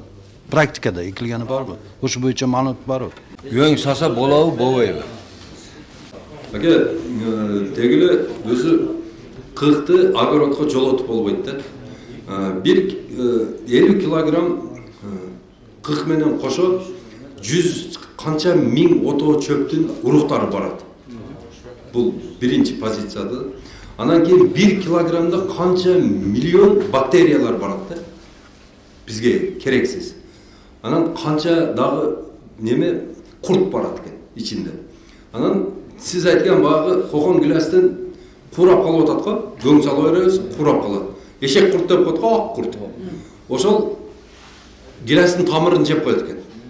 Сөзсүз болот экен да ол. Майский жуктун эмеси, личинкасы. Кокон гиластын тамыры ширин болот экен, таттуу. Ошону жеп таштайт экен, ошону кургап калат. Мен гиласты сахарасы 25-26 чыкты. Өлчөдүк да. И бүлтүрдөн бери свежгөн шарбат кылып акызып атам. Уже мен немеден өткөрдүм да. Иштеге болгон жок. И тайга мен Hazırki mezgilde abreskeden keyin biydi nime kılıp tur tayiga tüptü tayiga koyam. 7-8'de. İyi su bergende ağızam da. Paka unday mende kurtalik nimeler yok da endi. Men özüm nimenden ötkörgüm. Ene gilas yaxşı gülleydi. Keveri 170 kilo yemiş ovata. Keveri 10 kilo 20 kilo yemiş ovata. Bardığı bir dele gilas. Bir dele gül deydi. Çünkü hem cevap bergiler agranım bozdu. Akam aytып атат кейбір гиластар жакшы болуп аткан, кейбирөөлөр жакшы болбойт депчи. Сиздин сортту кайсы гиластар сиздики? Волович. Өзү 5%ке чейин гана чаңдаштыра алат бул гилас. Ошондуктан булга сөзсүз чаңдаштыруучу болуш керек. Азыр айтып атат акам, бири жакшы болуп аткан, бири анчалык жакшы болбойт деп. Азыр bizde Воловой 3'tün biri 5 türü var. 2, 2,5, 2,70, 3, 4 деп. 4 деп. Сабағы келті, сабағы uzun, майда жалбырақтуу, ушинтип бир канча сорттор болуп калат. Баягы базардан алганыңыздарда бул Черенковадан алмашаттагы ошол сорттор келип калган болушу мүмкүн да. Анан дагы бир себеби бул чаңдашуудан улам болушу мүмкүн. Кээ бирөөлөр чаңдашууга жакын болсо, ошол гилас жакшы болот. Анан алыс болуп калса, ал жакшы чаңдаша албайт. Ошондуктан шахмат түрүндө чарчы 10 гиласка бир түп чаңдаштыруучу коюлушу керек. Ошол себептен болот. Сары гиластан койсо болот. Азыр бахар гиластагы чаңдаштыра алат. Ар биринин өзүнүн пайызы бар. Анан дагы бир нерсе, араванда өтө ысык келет. Гилас гүлдөгөн убакытта кээ бир жылдар ысык буруп кетет. Туурабы? Ошол ысык болгон моментте рецептив абал деп коет. Гиластын чаңдаштыруучу абалы өтө кыскарып кетет да. Бир жума гилас гүлдөй турган болсо, баягы күн ысыкта бир 2 күндө куйкалап коет да күнчө. Рецептивдүү абал, чаңдаштыруучу абал кыска болуп калат. 1 күн же 2 күн болуп калат. Ошол моментте азыр биздин немелер сетка жаап коюшат. Сетка үстүнөчү көлөкөлөт. Же болсо көрүп атасыздар анча-мынчасы суу чачып, кичине күн ысып кеткен моментте кичине гилас салкындатышып атат. Ошондой моментте карматышат. Анан гилас бакта сөзсүз ары болуш керек, чаңдаштыруучу болуш керек. Ошондой момент. Ара барып коюп атабыз. Ары коюп атасыздар, жакшы. Эне şu ысык болуп кеткен мезгилинде мен ичине суу коюп атам. Жакшы ака. Ысык болгон күндү билесиңби? Тупа туура. Суу коюп атат. Көрдүңүздөр, бизде мурда гүлдөгөн учурда суу койбойт деп айтышчу эле мурдагы чоңдор. Жок, гүлдөгөн учурда суу бериш керек. Кээ бир мисалы үчүн талапчан болот да, гиласты сиздер ойлойсуздар бул сууну аз талап кылат деп. Жок. Гилас өзүнө жараша сууну көп дагы эмес, аз да эмес, керегине жараша көп талап кылат. Бирөө гиласты жууганда экен 40 күн суу бербе, вообще бербе. Ал суу бербесек бул бирги ысыкта 3 күндө эле кургак болот. Эгер ошондой 40 күн суу бербей тарта турган болсоңуздар, бул методду түшүнүш керек. Максатка ылайык камтарыш керек. Мен ошо менин YouTube каналымда көрсөңүздөр болот, анча-мынча гиластарды баягы өсүү моментинде камтарам. Өсүүдөн калтырыш үчүн, танасын бышырыш үчүн калтырам. Эгер сиздерде аравандын ысыгында ошондой суу койбой кое турган болсоңуздар, 1-10 күндө эле сиздердин гиластын танасы күйүп калат күнгө. Күйдү бүттү. Бул жерде жарылат. Жарылды ал жерде желим оорусу менен ооруйт. Көчөттү айнытасыздар. Энеген желедин купароз сеподип, шота көчөттү карайтырып барды да. Танасын карайтырып барды. Бул агрономдор мына дарса текелер, дарсы өтүшкенде неме кылат да. Менде китеп берди, китеп. Өзбекстандан алып келип, шундан пайдаланып кылам. Только медний купароз себа. 3 жылдан бери башка химикат аралашып берем. Өзүм иса кайнатып, 3 жыл бизде өкмөттө бир кандидатын алып келип окутту да. Исадан колданыларды өзүм кайнатам өзүнүн эместе. Исадан кайнатасызбы? Өзүм кайнатам. Кайнатып энеген шуну иса берем. Бардык мебеге. Химикат вообще неме кылбайм. Иса көп немеге, алиги баягы айткан кызыл неме бар алиги. Бит калып кызыл болуп калды. Шуну ham жоготот экен. Жоготот. Мен иса менен колдондум, мана эстибагыла. Өзүм кайнатам мен. Шуну колдан кидем. 3 жыл биз 3 ай окутту биз. Айыл өкмөттө бир кандидатын алып койду. Шунда окудук, жаздык, билдик, жана китебин окуп, эне али өзүмүзчө келип, мындай болуп калсак, химикат берип, шепиапбыз. У бобой жана келиапты, жана бериап. özümüz lişni rasvo. Bizge bayağı kız geldi bizge. Mürüngüzür kelip menge gilasimge nemeler ilip ketken onday. Kardonlar neme kılıp. Feromonlu lavuş. Ha, o kız kelgen. Tura. Ne menge telefonumu alıp alıp bayağı nemege neşlenime düşüp dedim. Men через telefon atpечат кылганманда o kızga. Жақсы, рахмат. Акам айтқан нәрсені пайдаланыңыздар. Азыр ака бисойду айтып кетти, известковый серный отпардап коет. Бул акиташ менен серанын күкүрттүн аралашма кайнатмасы. Муну барлығыңыздар жакшы билесиздер, араңыздарда көпчүлүк агрономдор окшойт. Сиздердин немеңиздер жакшы. Анан медный купоросту алмаштыра тура турган эффекти бере турган анчалык дары жок. Туура айттыңыз, ошону колдонсоңуздар болот. Анан баягы эжем айткан нерсе органикага заман талабы өтүшүбүз керек акалар. Заман талабы өтүш керек. Эжем айткан биоглин деген алардын жакшы препараты бар. Мына ушуну пайдаланыңыздар. Биз азыр жалаң химия койтуп алган үчүн анын баркына жетпей атабыз. Ошондой мезгил келет. Ошол нерсени колдосоңуздар сиздердеги оору азыраак болот. Сиздерде өзү погода жазында ысык болгон үчүн сиздерде нымдуулук аз эле болот. Көчөтүңүздөр азыраак эле ооруйт. Шабдалы сиздерде аз эле ооруйт. Бир-эки жолу дарыласаңыздар, алдын ала бир профилактика жүргүзө турган болсоңуздар, сиздерде анчалык көчөт оорубайт. Анан айтып кетерим туугандар, сиздер азыр географиялык шартты туура пайдаланышыңыздар керек. Араңыздарда көпчүлүктө гилас бар экен, бахар гилас кимде бар? Менде бар. Маныкы сизде канча гектар? 10 түп бар. Былтыр канча сомдук саттыңыз бахардан? 15 миң. Бахардан жакшы пайда көрдүңүзбү же валовойдон жакшы пайда көрдүңүзбү? Валовойдон өтүп кетет. Кимиси жакшы? Бахар жакшы. Бахар жакшы. Акалар, бир айыл же бир регион бир мөмө деген принципке өтүшүбүз керек. Азыр акам айтып кетти, 5000 тонна бир эле народный сурап атат. А биз ошону бере албай атабыз. Былтыр Өзбекстанды көрдүңүздөр. Бахар гиластын өзү Новосибирскке жеткенде 500 сом болду, 500 рубль болду. Ал жерден сатып алып коюшту, дагы алып кетишти, 700 рубльге көтөрүлүп кетти. Былтыр баягы ковидке байланыштуу гиласка болгон талап күчтүү болду. Мөбага болгон талап күчтүү болду да, бунан бияка мөбага болгон талап күчтүү болот. Айтып атпаймынбы? Сиздер географиялык абалды жакшы пайдаланып калыңыздар. Акалар, мүмкүн болушунча ошол нерсеге акцент коюңуздар. Сиздер бир майдын башында эле уже бүтүрүп коюшуңуздар керек. Бахарды тигиңиздер. Тиккенде дагы бир баягы адырлуу таштуураак жерге күнгөй бет кылып тигиңиздер. Бир жак дубалын көтөрүңүздөр. Ошол шартты жарым ысыккана абалында пайдаланыңыздар. Февралда ушул моментте азыр картошка тегип атасыздар го. Ошолуңуздар майда чыгат. Ошол сыяктуу эле сиздер жарымын жабыңыздар 2 ай. Февраль, март. Адамдардын гиласы гүлдөгөн моментте сиздин бахарыңыз уже королоп калыш керек. Сиз 15 күн же 1 ай Новосибирскке жеткире турган болсоңуз ошол гиласты канча сомдон сатышыңыздар мүмкүн. Кеминде 500 рубльден сатасыздар. Кеминде. Ошондой шартты пайдаланышыңыздар керек. Кытайларда көрүп атасыздар го, жарым теплица астына неме төшөп койгон, отражатель. Күн үстүнөн дагы берет, астынан дагы берет. Анан сууну жылуу суу берет.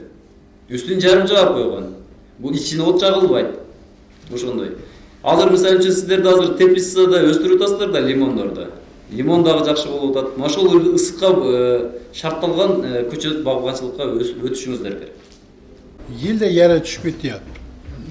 Agromagazinlardan dori olib qochaman, hech foyda bo'lmayapti. Jeli chiqib o'tadi. Jelim chiqib. Yo'q, o'rikka yara tushadi. Mevasiga. O'rikka nima qilasiz? WhatsApp orqali tashlab qo'yinglar, men ko'rmay turib, bunday jaradi deb ayta olmayman. Ko'rib turib, через laboratoriyaga aytayli. Hozir yo'q, bunday qil desa, bu yo'q to'g'ri emas bo'lishi. Asha men ma'dan Pro'ning o'zi hozir to'g'ri emas-da. Dori olib chachaman, foyda bo'lmayapti-da. Abresiya qilsam ham bo'lmayapti. Hozir bersek ham Machayini bersek endi. Machayini da hali uzoq muddat nima qiladim. Hozir Machayini bersek bo'lmaydi. Ko'rib berish kerak degan nimada o'qigan turalım. Üçkö bu erте жазда, февральда, анан мөмөсүнө май, июнь айларында, анан күзүндө көчөт даярданыш үчүн, кышка даярданыш үчүн, кан топтош үчүн үчкө бөлүп бер деп айткан. Билесиздер, азыр газ абалында болот, өтө тез кыймылдагандыктан бул өтө действиясы тез жана тез агууча күчүн тез жоготот. Ошон үчүн эрте жазда берсеңиздер болот. Эрте жазда. Болгондо дагы бул суу менен иштейт. Бул курук жерде иштейбейт. Селитрада аммиак болгон үчүн бул газ абалында бул тезирээк суукта дагы иштей алат. Мочалина суук абалында жакшы таасирин бере албайт. Узакка чейин сакталат бул. Анан орто кыймылда бул фосфор болот. Фосфорду эрте жазда же күзүндө бериш керек. Фосфор билесиздер, тамыр системасын жакшы өнүктүрөт. Фосфор орто кыймылдуу болот. Bir жылда арам 15-20 сантиметр гана жерден ылдыйга түшө алат. Ошон үчүн перекопка казып туруп салынат. Негизинен сиздер кайсы азыктандырууну берип атасыздар? Российский гемопоз. Күзүндө септим да, мындай. Азыр эрип кеткен да. Азыр эми şu gülünde берсек, дестебе жакшы болбой атты да азыр. Азот берип атабыз да gülünde. Унга чейин уже бар күн чейин эмес болбой атты. Мен уже анализ кылып көрдүм да. Шунга азыр машин мезгилинде берсемби деп бар. Ченде чыкты уже сиздерде иштөө суу жүрө баштайт да. Азыр берсеңиз, азыр запас катары өзүнөн топтой алат да. Али бая gülünü töküp, ora 3 günчө баратты, туурабы? Дары. Азыр өстүргөнгө кетет азот. Азот билесиздер, астында жашыл бөлүгүнө жооп берет. Где-то бир ашып кетсе, бир айдай гана убакытта иштейт да. Эгер гүлдөгөндөн кийин короп алганда көрөсүз. Азыр мындай болуп атат туугандар. Мурдагыдай какатып чакатып берип койбостон, акырындап берип атышат. Кайсы подкормга өтүп атат. Биз бурда бир гана тамырынан азыктандырсак, азыр туугандар тамчылатып суугануу менен ошол бөлүктү 10го бөлүп берип атабыз биз. 10го бөлүп. Мисалы үчүн бир казан тамакка биз окшотуп бир пияла салып койбостон, ошого керектүүнү салыш керек да. Көчөт керектүүнү алып турат, ашыкча эмес. Ал жердеги микроорганизм өлбөйт, алар да иштейт. Керектүү гана аз 10 жолго бөлүп берсеңиз, анда сиздин көчөтүңүз сиз айткандай мөөнү бере алат, азыктандырууда. Анан подкормка азыр жалбырак аркылуу берип атасыздар, колдонуп атасыздар да жалбырак аркылуу. Кайсыл немени колдонуп атасыздар? Калий, фосфор, азот неме берип атат да. Кыргыз бумар, нутриван. Дагы кайсы? Мегафол. Дагы кайсын берип атасыздар? Азыр канча жол ошону бересиздер? 2 жол. Эффект жакшы эле болуп атабы? Көрдүңүздөр, ошону азыр өзгөрүш бар. Жалбырак аркылуу бул эң тез азыктандыруу, эң арзан жолу болуп эсептелет. Бул жерге түшүп, тамырга жетип, үстүнө чыккыча убакыт өтүп кетет. Бул негизинен сразу иштей турган нерселер да, ошону да колдонсоңуздар болот. Биогумустай жакшы жер семирткич жок. Биогумус менен эгерде даракты тойгозо турган болсоңуздар, жалбырактарда жоон болуп кетет өзү. Толстый болуп жалбырактар жалтырап, как будто баягы комнатный растениядай кычырап калат да. Анан ствол өзү баягында шуршабый го азыр, мындай кармасаң. Ошолор теп-тегиз болуп туруп жалтырап калат өзү. Анан кийин баягы немелерди бутактары болсо баягы накачанный баягы баланыкындай болуп булчуң болуп нантып чыгат. Бул биогумуста иш чоң да. 1 килограмм сөлжан bir күндө 1 килограмм кыкты жеп 600 грамм биогумус чыгарып бере алат. Эгерде сизде 100 килограмм өзүңүздүн сөлжаныңыз боло турган болсо, 1 жылда сизде 5 гектар багыңыз болсо дагы ошол жеткирип берип турат да. Биогумусту. Башка эч нерсе албай каласыздар. Именно жанагыны шербет кылып бергиле, курук өзүн бергиле, мисалы үчүн прикопка кылып. Үйдө эмне бар? Помидор барбы, болгарский барбы? Бар жокто ошо менен жасаңыздар. Мына азыр химия менен болуп атып биз өтө ооруп калдык да. Эми туугандар, чөөлчаң мына кеңешти билесиңер да, кеңеш айылын. Мына кеңешке жетпестен бар мазар бар, кеңештин центрине. Ошо мазардан эле сразу ошондо 10го кайрыласыздар дагы Төлөйкө маале деп коет. Туура кирип барсаң жаңы мечит курган. Ошол мечиттен оң жакка кайрылып туруп, биринчи эшикке барып туруп эле ошол жерде эски плодовочной деп коет. Ошол жерге барсаңыздар, ошол жерде багылып атат. Азыр шу топта эгерде Араван району полностью 10 килодан, мына 130 000 киши 10 килодан сөлжан алам десе дагы бар да. Ошол жерде өтө чоң немеде багылып атат. 500 сом 1 килосы. 1 килосы 500 сом. Zaten 1 tonna 40'a 10 kilo salınır. 5000 so'mga 1 ile jolu salып koyasızlar. Bunun nesi жақсы ekan? 2 söljandı bir karabkaga salып koysanız 1 yıldan keyin barda 1,5 ming söljan bolot ekan. 1,5 ming есе көбөйүп кетет ekan. Şunçalık tez neme bolot ekan da? Көбөйөт ekan. Анан bunun en жақсы жери бул biz özümüzdün жұмыштарды жасап жүре öğretkemiz bu 24 saat işteydi ekan da. Күнүгө özü 1 gram bolsa, күнүгө 1 gram 40 жейт экен да. Өзүнүн ресиминен барабар оокат жейт экен да бул. Тынбай иштеп турат экен. Анан биогумус менен жасалган бардык азык оокаттар органика болуп эсептелет дагы. Bunun baası жогору. Başka mamlaketlerде уже магазиндер экиге бөлүнүп калган туугандар. Органический жана химический жол менен alımdan деп. Organik bolup эгерде bir аймак мисалы үчүн кичинекей bir колоптун ичинде айыл боло турган болсо, силер бардыңыздар азоттон, пестицид, гербицид, фунгицид бар жоктон отказ берип туруп, жалаң органика менен жасап туруп ошол жерге сертификат, дүйнөлүк сертификат ала турган болсоңуз, силердин товарларыңар чотур болобу, котур болобу, кандай болсо дагы ошол эң кымбат магазиндерде сатыла берет да. Алар карабайт, ичинде гана көңүл бөлүнөт да буларда. Мына ушуга аракет кылыңыздар. Мына bir Кытай келди. Кытайда ээрчитип эмеге алып чыктык. Мына биякта гелас бар деген Апширге алып чыктык, Апшир атага. Нокат. Ошол жерге барып анан кийин баа Кытай эми келген экен да ошо гелас көргөн. Анан көрсөттүк. Көрүнөн карап анан кичине ос дейди. Ос deyip bir tarelkага жууп салып берсек, жараны ос deyip жеп көрүп туруп анан кийин daha bir tarelka салып бергиле деди. Daha bir tarelka салып бердик. Баягын жеп бүтүп анан кийин уна ящиги канча турат деди. Мынча десек пулун төлөдү дагы bir ящик салдырып койду. Баягын түнү менен жептик. Баягы үйгө келип алып, гостиницага келип алып. Анан түнү алды анан кийин баягы ошол ээрчитип келген Улан деген баланы акебизди чакырып Уланды.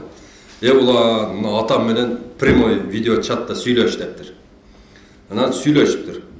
Сүйлөшүп неме анан баласы аябай мактаптыр да. Мен атасы экөө 40 мамлекеттен, дүйнө жүзүнөн 40 мамлекеттен кокон гилес алышат экен.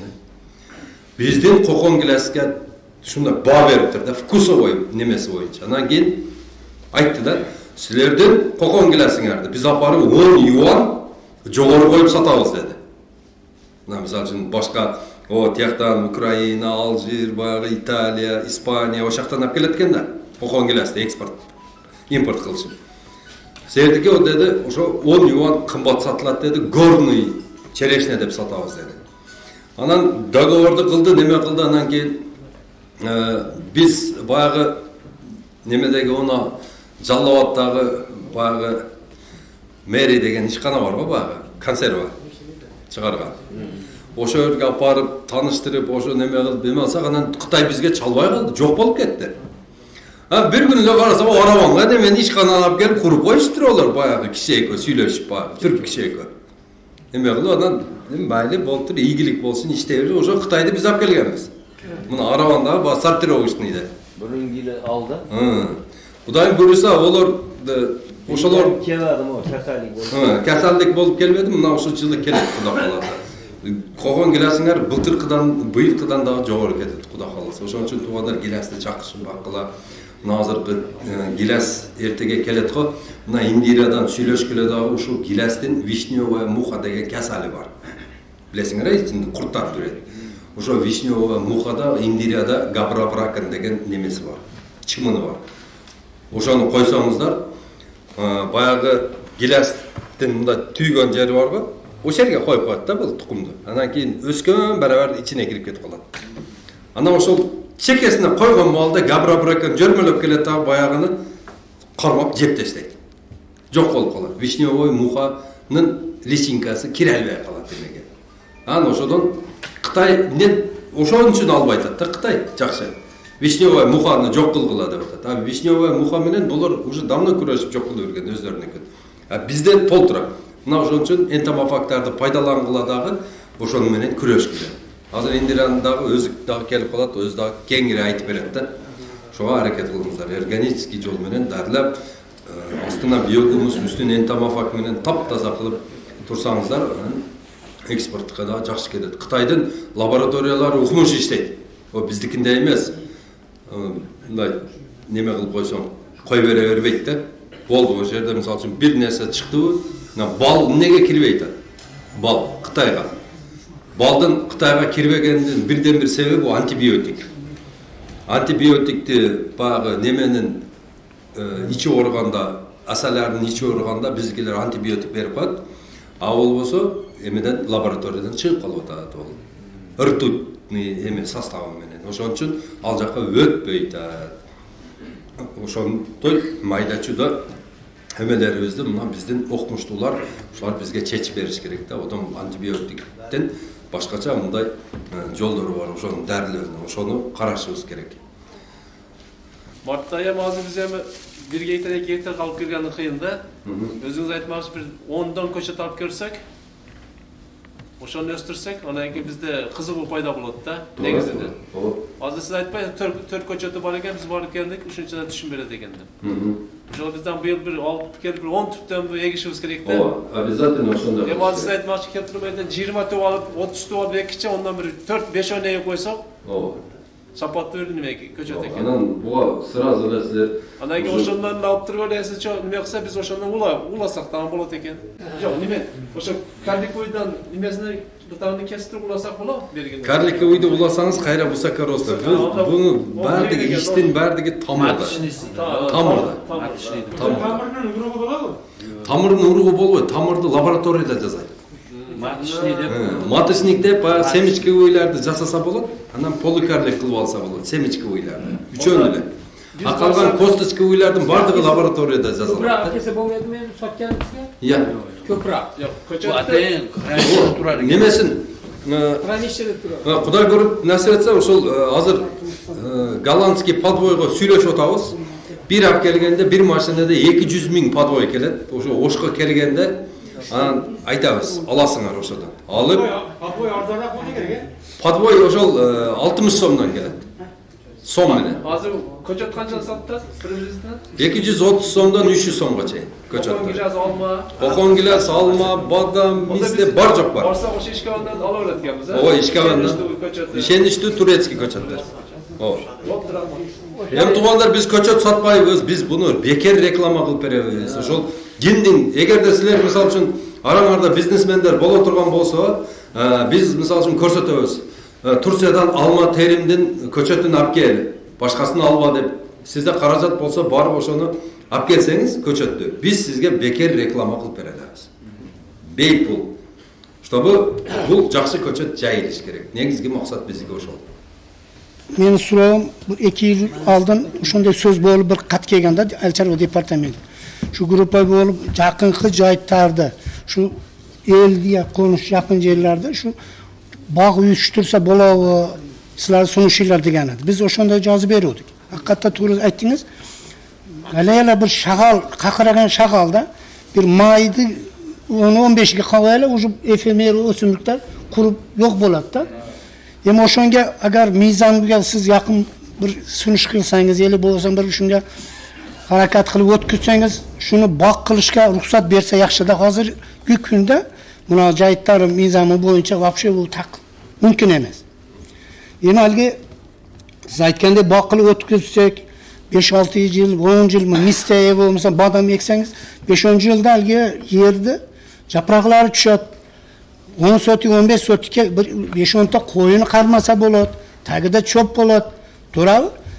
Naloga mamlaketlik maşayil hükümetke ya da 180 bolsa bu yerden 1000 so'm tushib qolishi mumkin da. O'sha tomonni siz sunush qilib qo'ysangiz.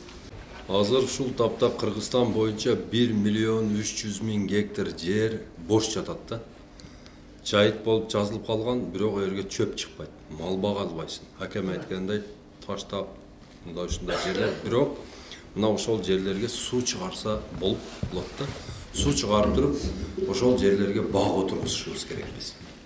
Эгерде 1 миллион 300 000 гектар жерди биз ошону колго алып туруп, жакшы багбанчылык кыла турган болсок, Кыргызстанда bir migratsiyaga же bir жакка чыгам деген адамдар жок эле болуп калат эле да. Эми өзүңүздөр ойлоп көрүңүздөр, мына 20 сотик бактан канча дарамат алып атышат элдер. Мына жаныбыздагы эле мына Анжан областында bir жерде bir анжир совхоз болгондо, азыр дагы эле ошолор бузбай ошолну карманып келип анжирин сатып атат. Анжири Оштуда багып атат, Ферганага жетип атат, Ташкентке, Кара Сууга бардык ошо жакынкы жерлерде анжир менен обеспечить атат. Биз болсо мына өзүбүздүн жерлерибиз 2 миллион гектар жер. Азыр мен айткан 1 миллион 300 миңге азыркы иштетип аткан дагы 1 миллион 300 миңди кошкула. 2 миллион 600 миңди. Ошонун 1 миллион 300 миңини азыр жайыт болуп жазылып турабы? 1 миллион 300 миңин азыр иштетип атабыз. Ошо 1 миллион 300 миңдин 600 миңи багара. Багара жерге, кайрак жерге бара элегибизге канча болду? Турабы? Чыга элекпиз дагы көрө элекпиз. Биякта 700 миң гектар жер калып атабы? 700 миң гектар тең жарымы беде экспортса дагы бир нерсе кылып таштаганбыз. Болгону эффективно иштетип аткан 350 миң гектар эле жер иштетип атабыз туугандар биз. Болгону багыбыздагы, наныбыздагы, күрүчтагы бар жок ошол жерде. Болгону 350 миң гектар жер иштеп атат. Калган 2 миллион 250 миң гектар керек болсо жерибиз бош турат да. Бош турат. Ошол жерге азыр биз эсеп менен эсептеп туруп 3 миллиард дарак отургузуп ала турган болсо, ар бир дарагыбыз $10 киреше бере турган болсо, Кыргызстанды чайып кетпейби? Биз деген башка бир мамлекеттерге эч кимге муктаж болбой, карыз куруздубуздун бардыгын төлөп, о шаарларыбызды түздөп, бардыгын жакшына кылып жашап кетсек болот. Ошон үчүн туугандар, мен силерден суранамын. Ушул соцсеттерге кирген азаматтар болсо, бардыгыңыздар бак жөнүндө, өзүңөрдүн багбанчылык жөнүндө тынбай информация бере бериңиздер. Тарткыла, гүлдөгөнүн тарткыла, мөмөсүн тарткыла, сатып атканыңарды тарткыла, соцсеттерге айдай бергиле. Багбанчылык бул эң приоритеттүү вопрос болуш керек биз үчүн. Мына ушул 2021 жылы биз ошол акем айткан 1 миллион 300 миң гектар жерди багбанчылыкка ыйгарып алышыбыз керек. Мына биздин негизги ошол маселелерибиздин бири ошол. Борбор Азия багбандар биримдиги ошол Кыргызстан боюнча бактардын көбөйүшүн көздөгөн ассоциация. Бош мен бак кылам деген жерлер кыйрап атат. Айыл өкмөттөрүнөн башкадан акимчиликтен уруксат жок берилбей туруп. Ошон үчүн мамлекет оны уруксат берсин десе, мисалы үчүн 10 гектар болсо 1 гектар 50 сотик кылам деген адам ошончо, багарларга, таш сактарга кылам деген адам ошончо, бирок уруксат болбогондон кийин жал турат ошол. Таш сак иштеке болбойт. Свет kilovati 2 so'm. Bizi qoplamaydi. Shunday yotib turib. Burun 50 tiyin edi. Mana shu narsalarda aytib proyektorsiga aytib qo'ydi, arzonlatish kerak edi biz.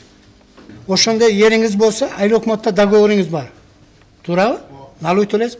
Shu qog'oz olib kelsangiz, agrarlik unuttiruv boshqarmasi tarafidan sizga haqiqatan bunani arenda jeri bor. Yengillatgan 70 tiyin deb yozib beradi, o'shanda qo'llaysiz.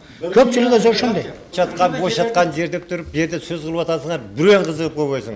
Her birinin kayrakta 20 sotik, 10 sotikten, 5 sotikten ülüş yerlerin var. Tural, hayatta onu bilmeydi dağın. Nalogun töle atat. O şöyle bana bir ayıl bolup, tuğan uruk bolup atsanar, ülüşlerin var 5-6 hektar bulup. Eğer bir ayıldıkın atsanar 10-15 hektar yer bulup. Ana alıp gelişip durup, hükümet asıl bastan duruyor öyle. Ülüşünleri alıp durup, nasosmen su çıkarıp, şu an hareket kılsanar, azı boşatkan yerde, ol boşatkan yerden bir ön ülüşü de. Kayrak, hem hükümetin font yeri var. Font yerini silge, bunda azık tülük programması deyiz, başka deyiz, buğday eget, el mal alıp bakı otar. No avala özünlerin ülüşünleri de alıp durup, birigip kılsanar bulup da, men hazır gelip oturup, bu jaktarın sözünü okup, men özüm agronom, men kılbayım da özüm agronomum. Bizden yaş yetip kaldı. Men şuğa kızıktarlarımda, men içim öğretilerde bizde arı turkunda, mömeler bardığı arı kıldı. Bayağı aytkanda bir yerge çıkalmayız da. Şuğa mına hazır, mına uqtuğum bir aldыңkı bağbanlar var eken, Ушулар опытын силер айтмакчы тез чыгып, газеттерге берип, просто бирөө тартып албайт. Мынандай болду эле, кокон келеште мынча экономистке алдым десе али биз пактеге уткандар ойлонобуз. Бир 2 жылда кирип калса актап коет экен. Ошогон баягы кылган багбанчылык боюнча кылган иштериңерди чыгарып жарыктандырып мындай газеттерге берип саңар, анан баягы өзүңөр ошон багбандар биригип туруп бир чоңураак управление болсоңор, секин эми сразу бир жылда болбойт да. Секин көбөйүп, элдин кызыгуусу артып, анан баягы бир түркүн эккен, эгер али мөмөлөр өтүп келсе, барып ошондой али баягы 2 түр деп атпайсызбы? Ушундай бир 5-6 түр менен базарга чыксак болот да, чоң базарларга. Акыркы ошол токтом чыккан, мына именно ушул силер айтып аткан баягы сууга жакын, баягы шарттуу сугарууга ыңгайлуу жерлерди трансформация кылганы мыйзам чыккан. Мен onu группага таштаганмын, ал мыйзамды. Ал деген Төрөбай Зулпукаровдун колу бар жерде, Асылбек Жээнбековдун, бир катар чоң баягында депутаттардын, Мамытовдун, ошолордун бардыгынын колдору бар.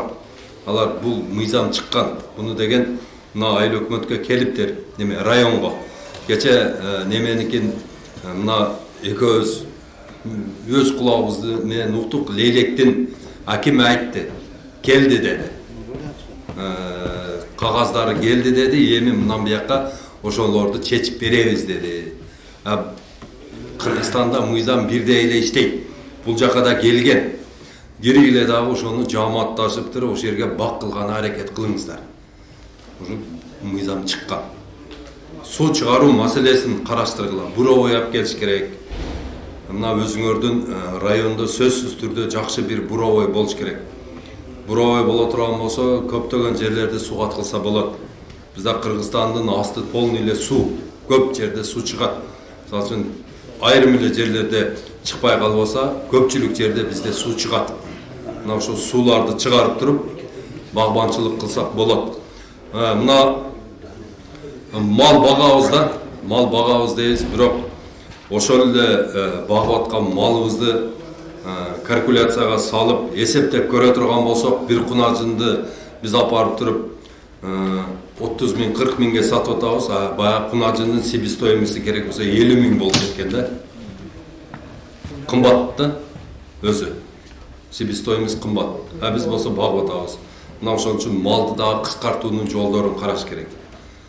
Малдын породасын өзгөртүш керек, же малды өзгөртүш керек. Азыр немеде сүттүү эчки багып атышат азыр көп жерде. Мына сүттүү эчки 5 эле сотик жерде багылат экен, 50 эчки. 5 эле сотик жерде багылат экен. Ошол 50 эчки 5 уйдун чөбүн жейт экен. Жемин жейт экен, бирок отдачасы аябай жакшы экен. Багындай ак түстөгү эчкилер болот экен, Зейненский деген.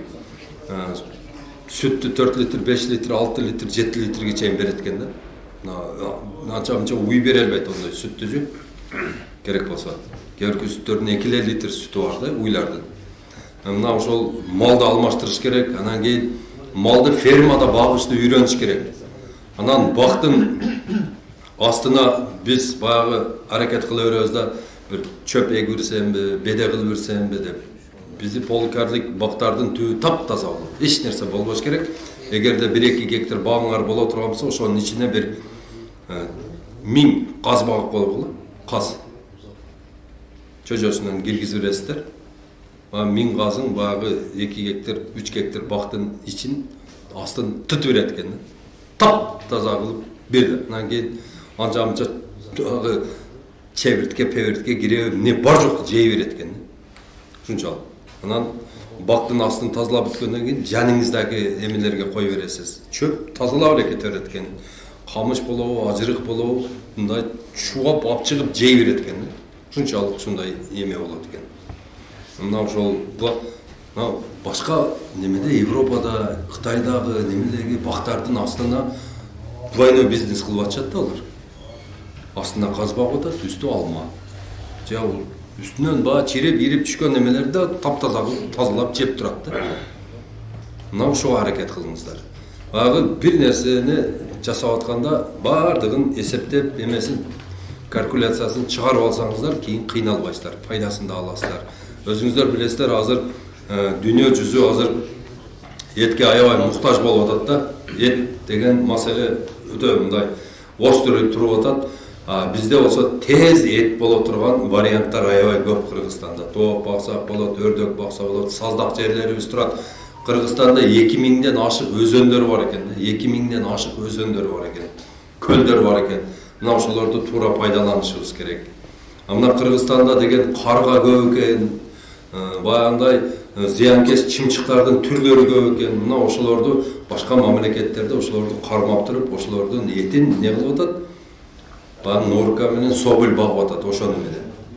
Баягы өзөндөргө тез баягындай өрчүй турган балыктарды салып, ошо балыктарды кармап туруп, ошолордо звероферма ачып туруп, ошол жерде норка менен соболь багып атышат. Kança milyonluğun gireşelerdi alып келип атат. Азыр болсо дүние жүзүндө ушундай аппараттар чыккан. Апарып эле о талага коюп коесуң дагы батарейка менен иштейт. Кадимкидей неменин ургачысынын же эркегинин чебирткенин жытын чыгарат, фермонун. Баягы учуп келип туруп эле баягы ичине вакуум менен тартып бияка капка топтой берет экен. Бир күндө мисалы үчүн ошондой аппараттардан миңдеп коюп коет экен, бир күндө kança milyonluğun ошол тонна чебиртке топтошот экен. Ошо чебирткелердин бардыгын прессовать этип неме кылып туруп, буну жем кылат экен, малда жейт экен, кой да жейт экен, бар жокто. Бизде ондой шарттар өтө көп бизде. Бизде мисалы үчүн чоң ушундай фураларды үстүн тоок гана кылып, узун кылып туруп, баягыны тоокторду утуру жылдырып туруп, манан оозуну ачып коет экен, кечке баягы кой баккандай багып, кайра кечке мал баягыны ичине киргизип, дагы кичине жылдырып, дагы багып, асалары койгондой эле экен да. Мисалы үчүн баягы чөжөң 40 граммдык чөжөң 4 килограмм болуп түшөт экен бир сезонда. Келет экен, сразу этке тапшырат экен, экинчи чөжөңү алып кетип, дагы айлантырып жүрө берет экен. Мына ушундай иштерди үйрөнүшүбүз керек да. Бул айыл чарба деген, бул деген жөнүндө ошо бир үйдү таргыл үйдү алып келип эле агылга байлап алып, ону ыңжыйтып, арык кылып кармап туруш, бул айыл чарба эмес экен да. Айыл чарбада иштейм десең, направление аябай көп экен да. Мына ушул направленияларды ачышыбыз керек да. Биздин негизги максатыбыз Борбор Азия багбандар биримдигинин негизги максаты ошол багбанчылык, анан кийин ошол багбанчылыкка мүшөйт этип аткан нерселерди дагы жеңил жолу менен алып таштап туруп, азыр бизге мал мүшөйт этип атат да. Азыр бак кылсаң эле бирөөнүн малы кирип кетет, көчөттөрүн кажып таштайт. Анан кийин отурасың, анан кийин 2 жыл аркага кетет. Анан 2 жыл аркага кеткен көчөт дагы анан жакшы мөмө да бербейт. Уже кажылып калгандан кийин. Ушул тапта азыр мамлекет мыйзам чыгарыш керек. Мыйзам чыгарып туруп, мал бага турган зоналарды бөлүш керек дагы, бак кыла турган зоналарды отдельно бөлүш керек. Обязательно мал багыш бизге приоритет эмес да мына. Мисалы үчүн малды бага турган зоналарын бөлүп коюш керек. Ошол жерде багылыш керек мал. Бизге ошол жактан свежий күндүгө биздин магазинде, касапканада ет туруш керек да. Биз деген 1 гектар жерди тосуш үчүн $2000 коротуп атабыз да.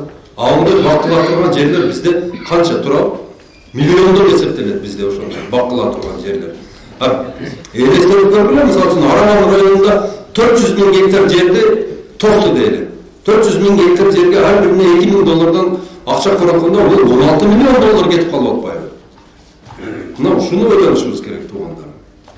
Ошол жерде арендага калганбыз. Ошондон бери бир тиын акча таппасак ошону карап жүрдүк. 75 киловаттык насос кылганбыз өзү чөнтөгүбүздөн. Өкмөттөн бир тиын алган эмеспиз. Мына айыл өкмөтү да айыл башчылар турат жерде билет. Анан ону кийин сайыстап калгандан кийин мотор 75 киловатт кымбат экен да. Ала албай калдык. Бир кылган багыз куруду. Ондан кийин Кытай насос алып бакылдык. Насос 50 литрлік киловатт чыгат. Башкадан өзү чөнтөгүдө кылдык. Аренда жер, кайрак жер, ташталган жер эле. Өздөштүргөнбүз да. Эми ал 5-10 адам чыгып эле ошол жерде талашып, сен бакылбагансың дегенде кылдат. Эми силер бакылып деп атасыңар азыр. Азыр үй салганга жер жок болуп атпайбы? Шуну бизге пассивге кылып жер берсиң деп талашып атат да. Ошол проблема ошол. Buyagın yer turuplar o sayılmaldan beri yerde alıp özleri hareket kılmasa kılıp koygan. Hem oşa yerde el alge çekke muhtaç bolgan adamlar var da bizning hökümetde. Oşa yeri çek kılıp beresin dep yaşlar gelgen hökümetke. Oşony hem hazır oşa aytып атат buyag. Şu.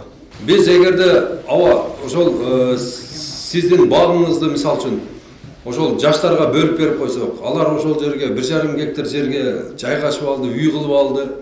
Эртеге biz багбанчылыкты кайка кылабыз, дыйканчылыкты кайка кылабыз.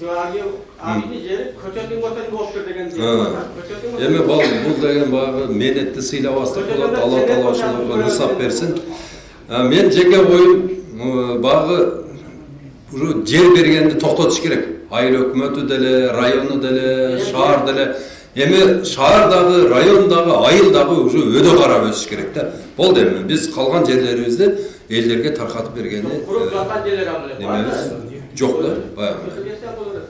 Экология карабай бул. Мамлекет корugandыгы үчүн ошол жаштар тиелбеди да. Эгерде мамлекет корубаганда сиздин жериңизди давно алып коет эле. Мына айыл башчы турат, sizge ошол аренда калып, союздан берки иштеп жүргөнүңүздү билгендиги үчүн булар сизди коргоп атпайбы? Мамлекет коргобосо сиздин багыңызды давно алып коет эле. Мына сиз корголуп атасыз, кыжалат болбоң. Эгерде корголбогондо көрүп атасыңар, алып коюп атат. Сиздики Куда кааласа аренданы төлөгөнсүз, көчөт неме, мусулманчылыкта дагы, мыйзамда дагы сиз правсыз. Сиз кыжалат болбой, кадыржан болуп, жакшы астын карап, уну тезирээк мөмөгө киргизип бериң, ошо тиелбей калат. Oyumuz bak kılış ele de. Bir köçet koydurmadı. Mümkün emez. Cahitke faydalansanız, ne kılış gerek cahitke faydalansanız şu bir çöp ekti. Arpa buğday ekti.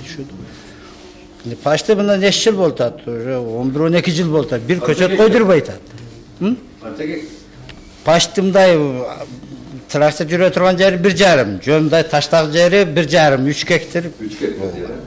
Информация кылганы мыйзам чыккан. Сиз келип азыр арыз жазыңыз. Райондун акимине арыз жазып, ошол жерде мага бакка узак мөөнөткө регистр ölçötü bayanlı kartadan çıkarıp bizge dokumentarını kılıp bergen biz bu registrge akça төлөгөн. Ооба, siz onu jайыт катары пайдаланууга уруксат берилген, эми болсо келсеңиз ошол жерге бак деп жазып берели. Азыр кимге учурашым керек? Ошо акимге келесиз. Аким чече турган болду. Айыл өкмөт да чечпейт, башкасы да чечпейт, только аким чече турган болду. Жайыт значит айыл өкмөткө карабайт экен да. Айыл өкмөткө карабайт. Прямо акимге келесиз дагы жазып туруп заявлениеңизди. Ушул жерде мен шарттуу сугаруу кылып туруп, бак кыламын деп туруп, трансформация кылдырып туруп, кайрадан документ түздүрүп, узак мөөнөткө бакка аласыз. Азыр кылсам болобу? Данный моментте келген, уже указы келген, ушуну пайдаланыңыздар. Киргиле. Сразу чыгып кайрылыңыз азыр. Салам алейкум деп эле. Акчасын төлөгөн боюнча калууда жылы сайын болду. Эми туугандар, биз азыр мына индир айымдын бизге өтө турган сабагына көңүл бөлөлү. Бул кыз азыр бизге химиясыз зыянкечтер менен күрөшкөндү, анан тамыр илдеттери менен күрөшкөндү үйрөтөт. Мырзалар жана айымдарым, сиздер менен жаңы жылда сак саламат көрүшүп турганымдан аябай кубанычтамын.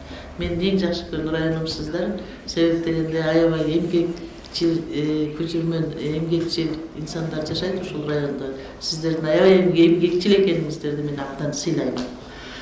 Эми мындай Абдулла Ташевич менен ушундай сабактарды өтүп келе жатам биргеликте.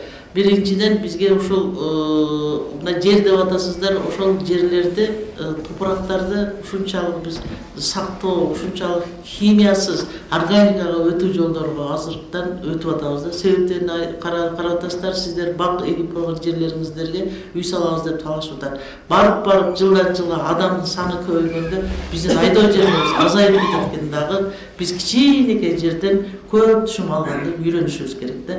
Химиясыз biz андай көп түшүм алганга biz жетишпейбиz да. Biz органика менен гана өтүшүбүз мүмкүн да. Органикага кантип өтөбүз? Азыркы сиздер пайдаланып жаткан минералдык жер семирткичтерди органикалык жер семирткичтерге алмаштырышыбыз керек. Органикалык жер семирткичтер азыркы өзүбүздүн эле колубузда, өзүбүздүн эле бутубуздун астында дебелеп тепсеп жүргөн биздин навозубуз, биздин биокомпост жасайбыз, биогумус жасайбыз, жана сизираттар менен минералдык жер семирткичтерди алмаштырабыз органикага. Органикага кандай түшүнөсүздөр? Органика дегенде бул табигый да, табигый өзүбүздүн эле айланабыздагы эч кандай химикатсыз, синтездөө жолу менен алынбаган продукцияны биз кайра жерге беришибиз керек экен да. Мен мисалы үчүн былтыр эмес, мурдагы жылы Японияга окууга барып келдим да. Ошол Япониянын топурагын көрсөңүз, ушунчалык сонун, ушунчалык көркөмдүү да. Бизде андай топурак жок да. Себеп дегенде Японияда топуракты ушунчалык көздүн карегинде сакташат экен дагы, жана карашат экен да. Баягы топуракты капкара жердер, биз дагы ошондо капкара жер кылсак болот. Алар мал өстүрүшө албайт экен. Мал өстүрөт экен, бир аз экен да. Ошондуктан алар биокомпост жасашат экен. Биокомпост жасагандын пайдасы эмнеде? Жерден алган, мисалы үчүн биздин дарбак дарактарыбыз, өсүмдүктөрүбүз жеп аткан картошка, пияздардын баягы палактарыны, күзүндө өсүп түшүп аткан жалбырактардын бардыгын биз кээде өрттөй беребиз. Ошолорду кайрадан жерге бергиле дейт. Себеп дегенде жерге дейт, алар өсүмдүктөргө керектүү болгон микроэлементтерди алганда дейт. Ошону өрттөбөйсүң, кайра жерге беришиңер керек дейт. Жерден бир гана түшүмдү алып чыгып кеткиле дейт. Силер эмнени алып чыгып кетет? Биз тамырын алып чыгып кетебиз, кээде отун кылабыз деп дейт да. Дедик. Ал эми баягы тамырды дагы майдалап биокомпост кылып бергиле дейт. Себеп дегенде силер минералдык жер семирткичтерди издей бересиңер, аморфоз, карбофосфорду издей бересиңер, өзүңөрдүн колуңа атат, ошону биокомпост кылгыла дейт. Биокомпосту билесиздер, биокомпост деген бул 1 же 2 же 3 заттын бирикмеси, бул биокомпост деп аталат да. Ошолордун, мисалы үчүн сиздер малыңыздардын кыгынын чыгарганыңыздарда өзүңүздөр байкасаңыздар керек, таптаза кыгды чыгарганыңыздарда анча чирибейт да. Баягы кашек, пашек, палектер менен кошуп чыгарганыңыздарда тезирээк чирийт да.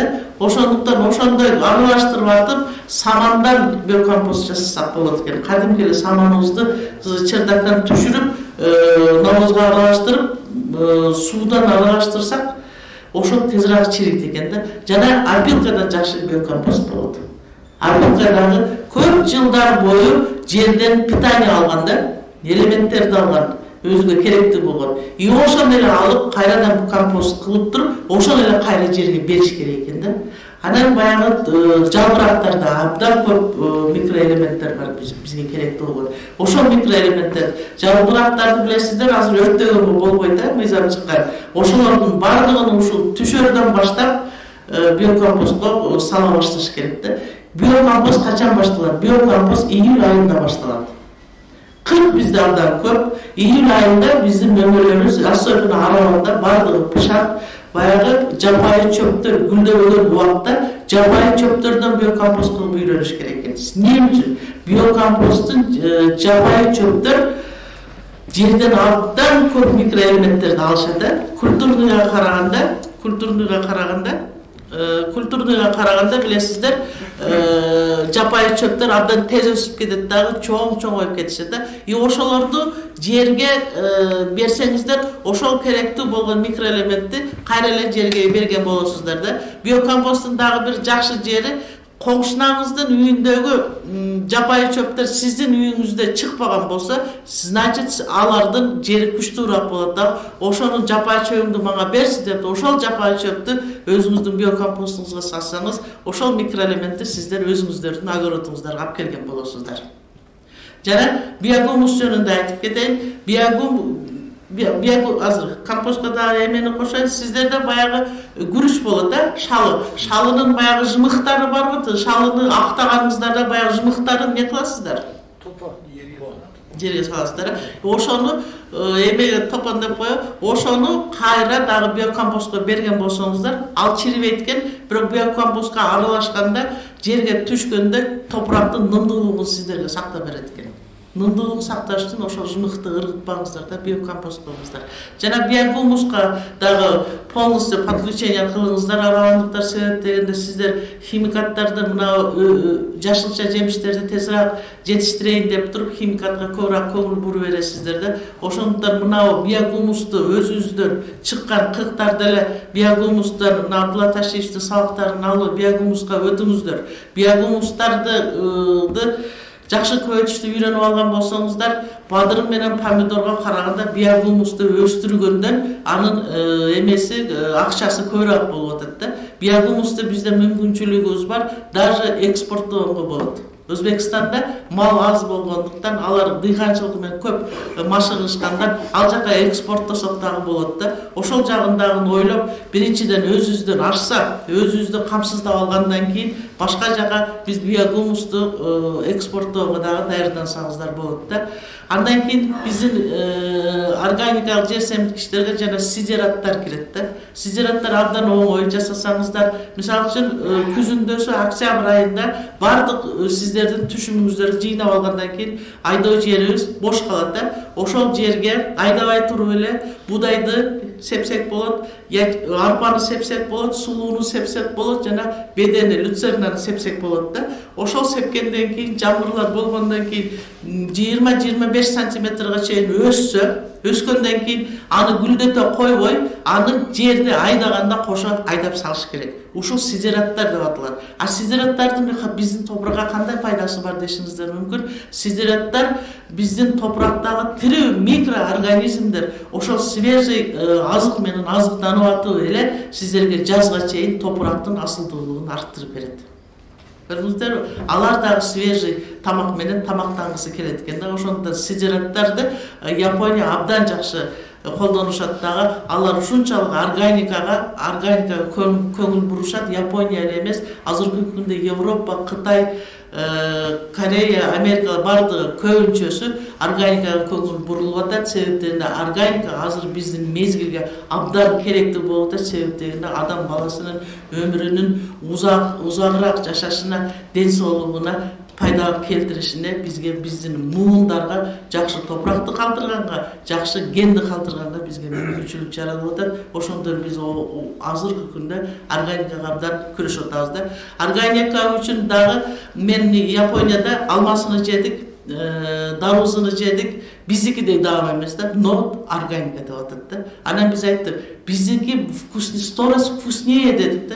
100 жолу мындан дагы даамды деди. Значит, силердики органика бир аз эле иштеп койсоңор, органика деп туруп, эмеге базарга чыгарсаңар, органикага еще дагы эмне жумушчу күчү көбүрөөк кетет, акчаңыздар азыраак кетет. Анан кийин баасыны кымбатыраакка сатсаңыздар болот. Органиканын баасы 10 эселеп азыркы химикат менен пайдаланган, азыркы чыгып аткан традиционный продукциясынан кымбат болот. Себеп дегенде анын ичиндеги микроэлементтер табигый деп туруп органик деген магазиндерибиз ачылат, көрөсүздөр. Биздин Японияда биздин сүт кадимки эле. Аларда 400 йен экен, биздин акчага 370 сом да. Даамы биздин сүттөгү, это органика деп. Анан кийин эко азык-түлүк бар экен. Эко азык-түлүгүдө 50% химикат, 50% органиканы иштетишет экен. Эко азык-түлүк деп коюшат экен аны. Ал болсо берки органикага караганда арзаныраак болот экен да.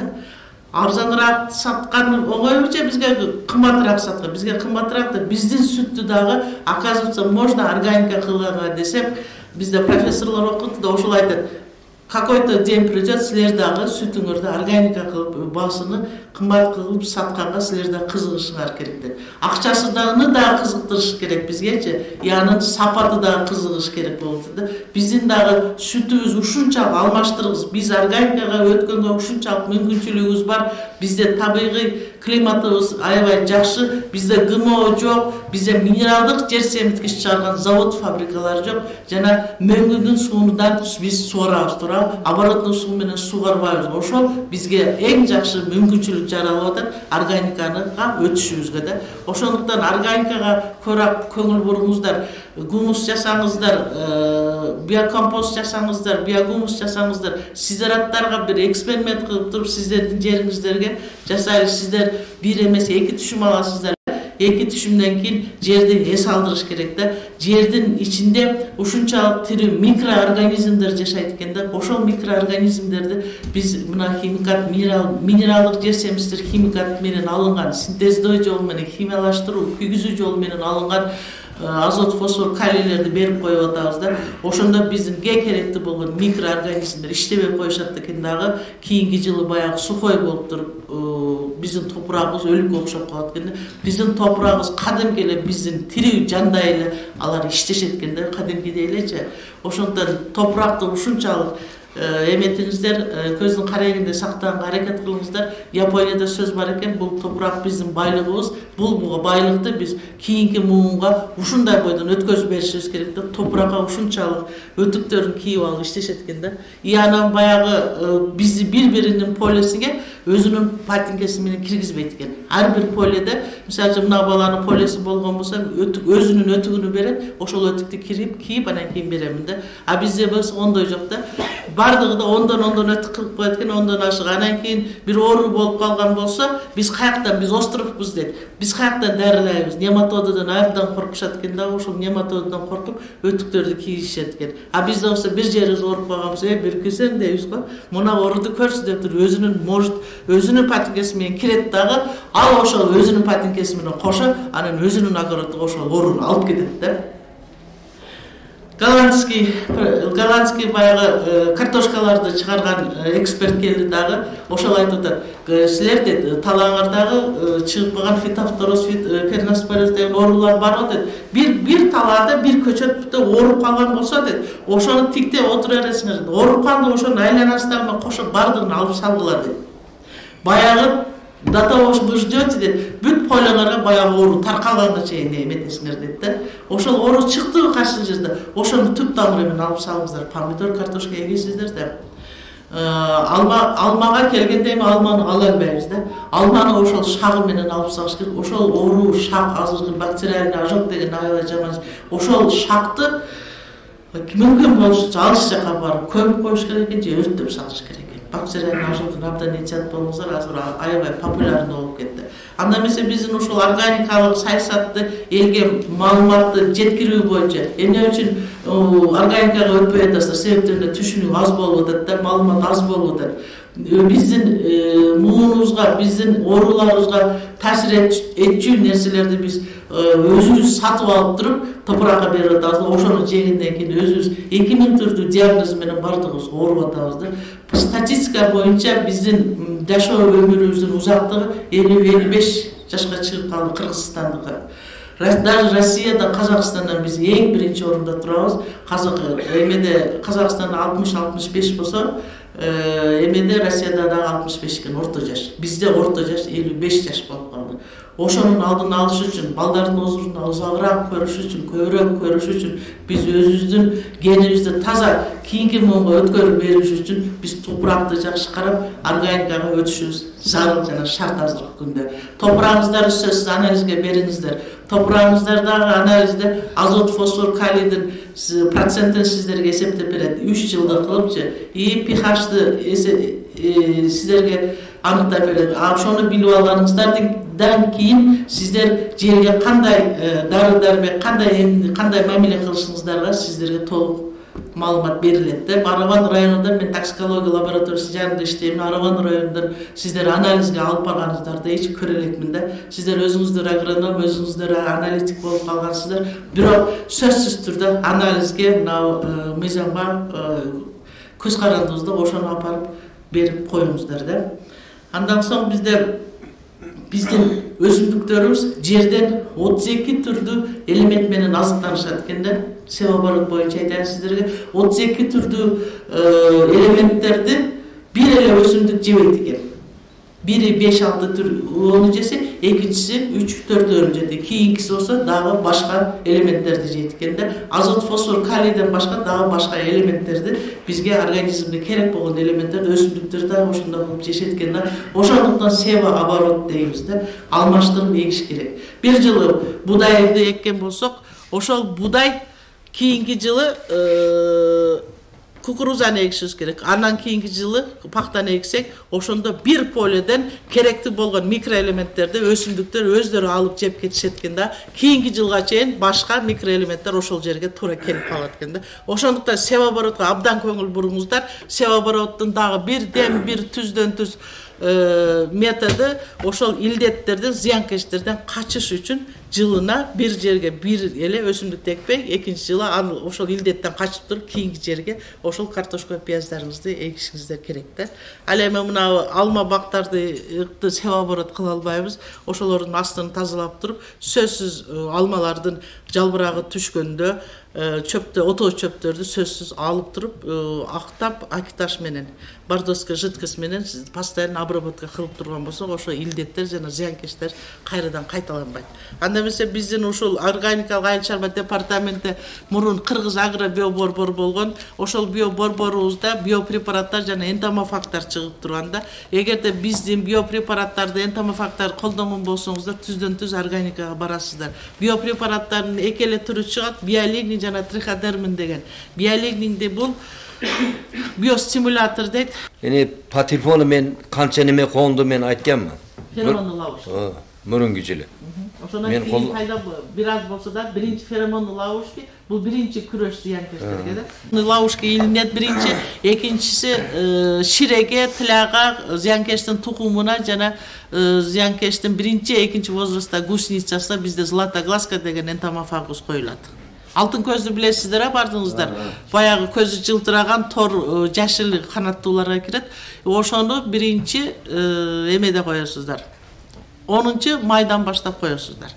Андан кийин бул албаган болсо, экинчиси трихограмманы сиздер абдан жакшы коесуздар. Трихограмманы коюңуздар. Трихограмма бул зыянкечтин тукумуна өзүнүн тукумуну коет. Жерден чыгып эле биздин көпөлөк жерде күздө баягын бардыгын өлтүргөн жоксуздар да, бардыгы топурактын ичиге тукумуну коюп туруп анан кетишет да, олор да өлүшөт да. Ошолор чыгып эле көпөлөк болушат. Көпөлөк чыккандан кийин эле тукум коет да. 10-чы, 15-чи майдан баштап жериңиздерге 1 гектар жерге 1 грамм эле трихограмма коюп коюңуздар. Трихограмманын 1 граммы 35 эле сом турат. Минсельхоздун сиздерге жардамы болуп, биздин энтомофагтар жана биопрепараттар абдан арзан. Андан кийин трихограмманын күчү жетпей калып, тукумдардан башка дагы көрбөй калып туруп, башка дагы тукумдардан гусеницалар чыгып кеткен убакта июль айында баягы гусеницалар 1 сантиметр болуп калганда, ошол 1 сантиметрлик гусеницага биздин габрабракан деген энтомофаг, ошол энтомофагты коесуздар. Ошол гусеницага биздин габрабракан өзүнүн тукумуну коет. Баягы габрабракан гусеницаны келип чагат да, чагымыш болгондо мээси парализация этилет да, баягы кыймылсыз абалда болуп калган убакта ал келип өзүнүн тукумун коюп кетет.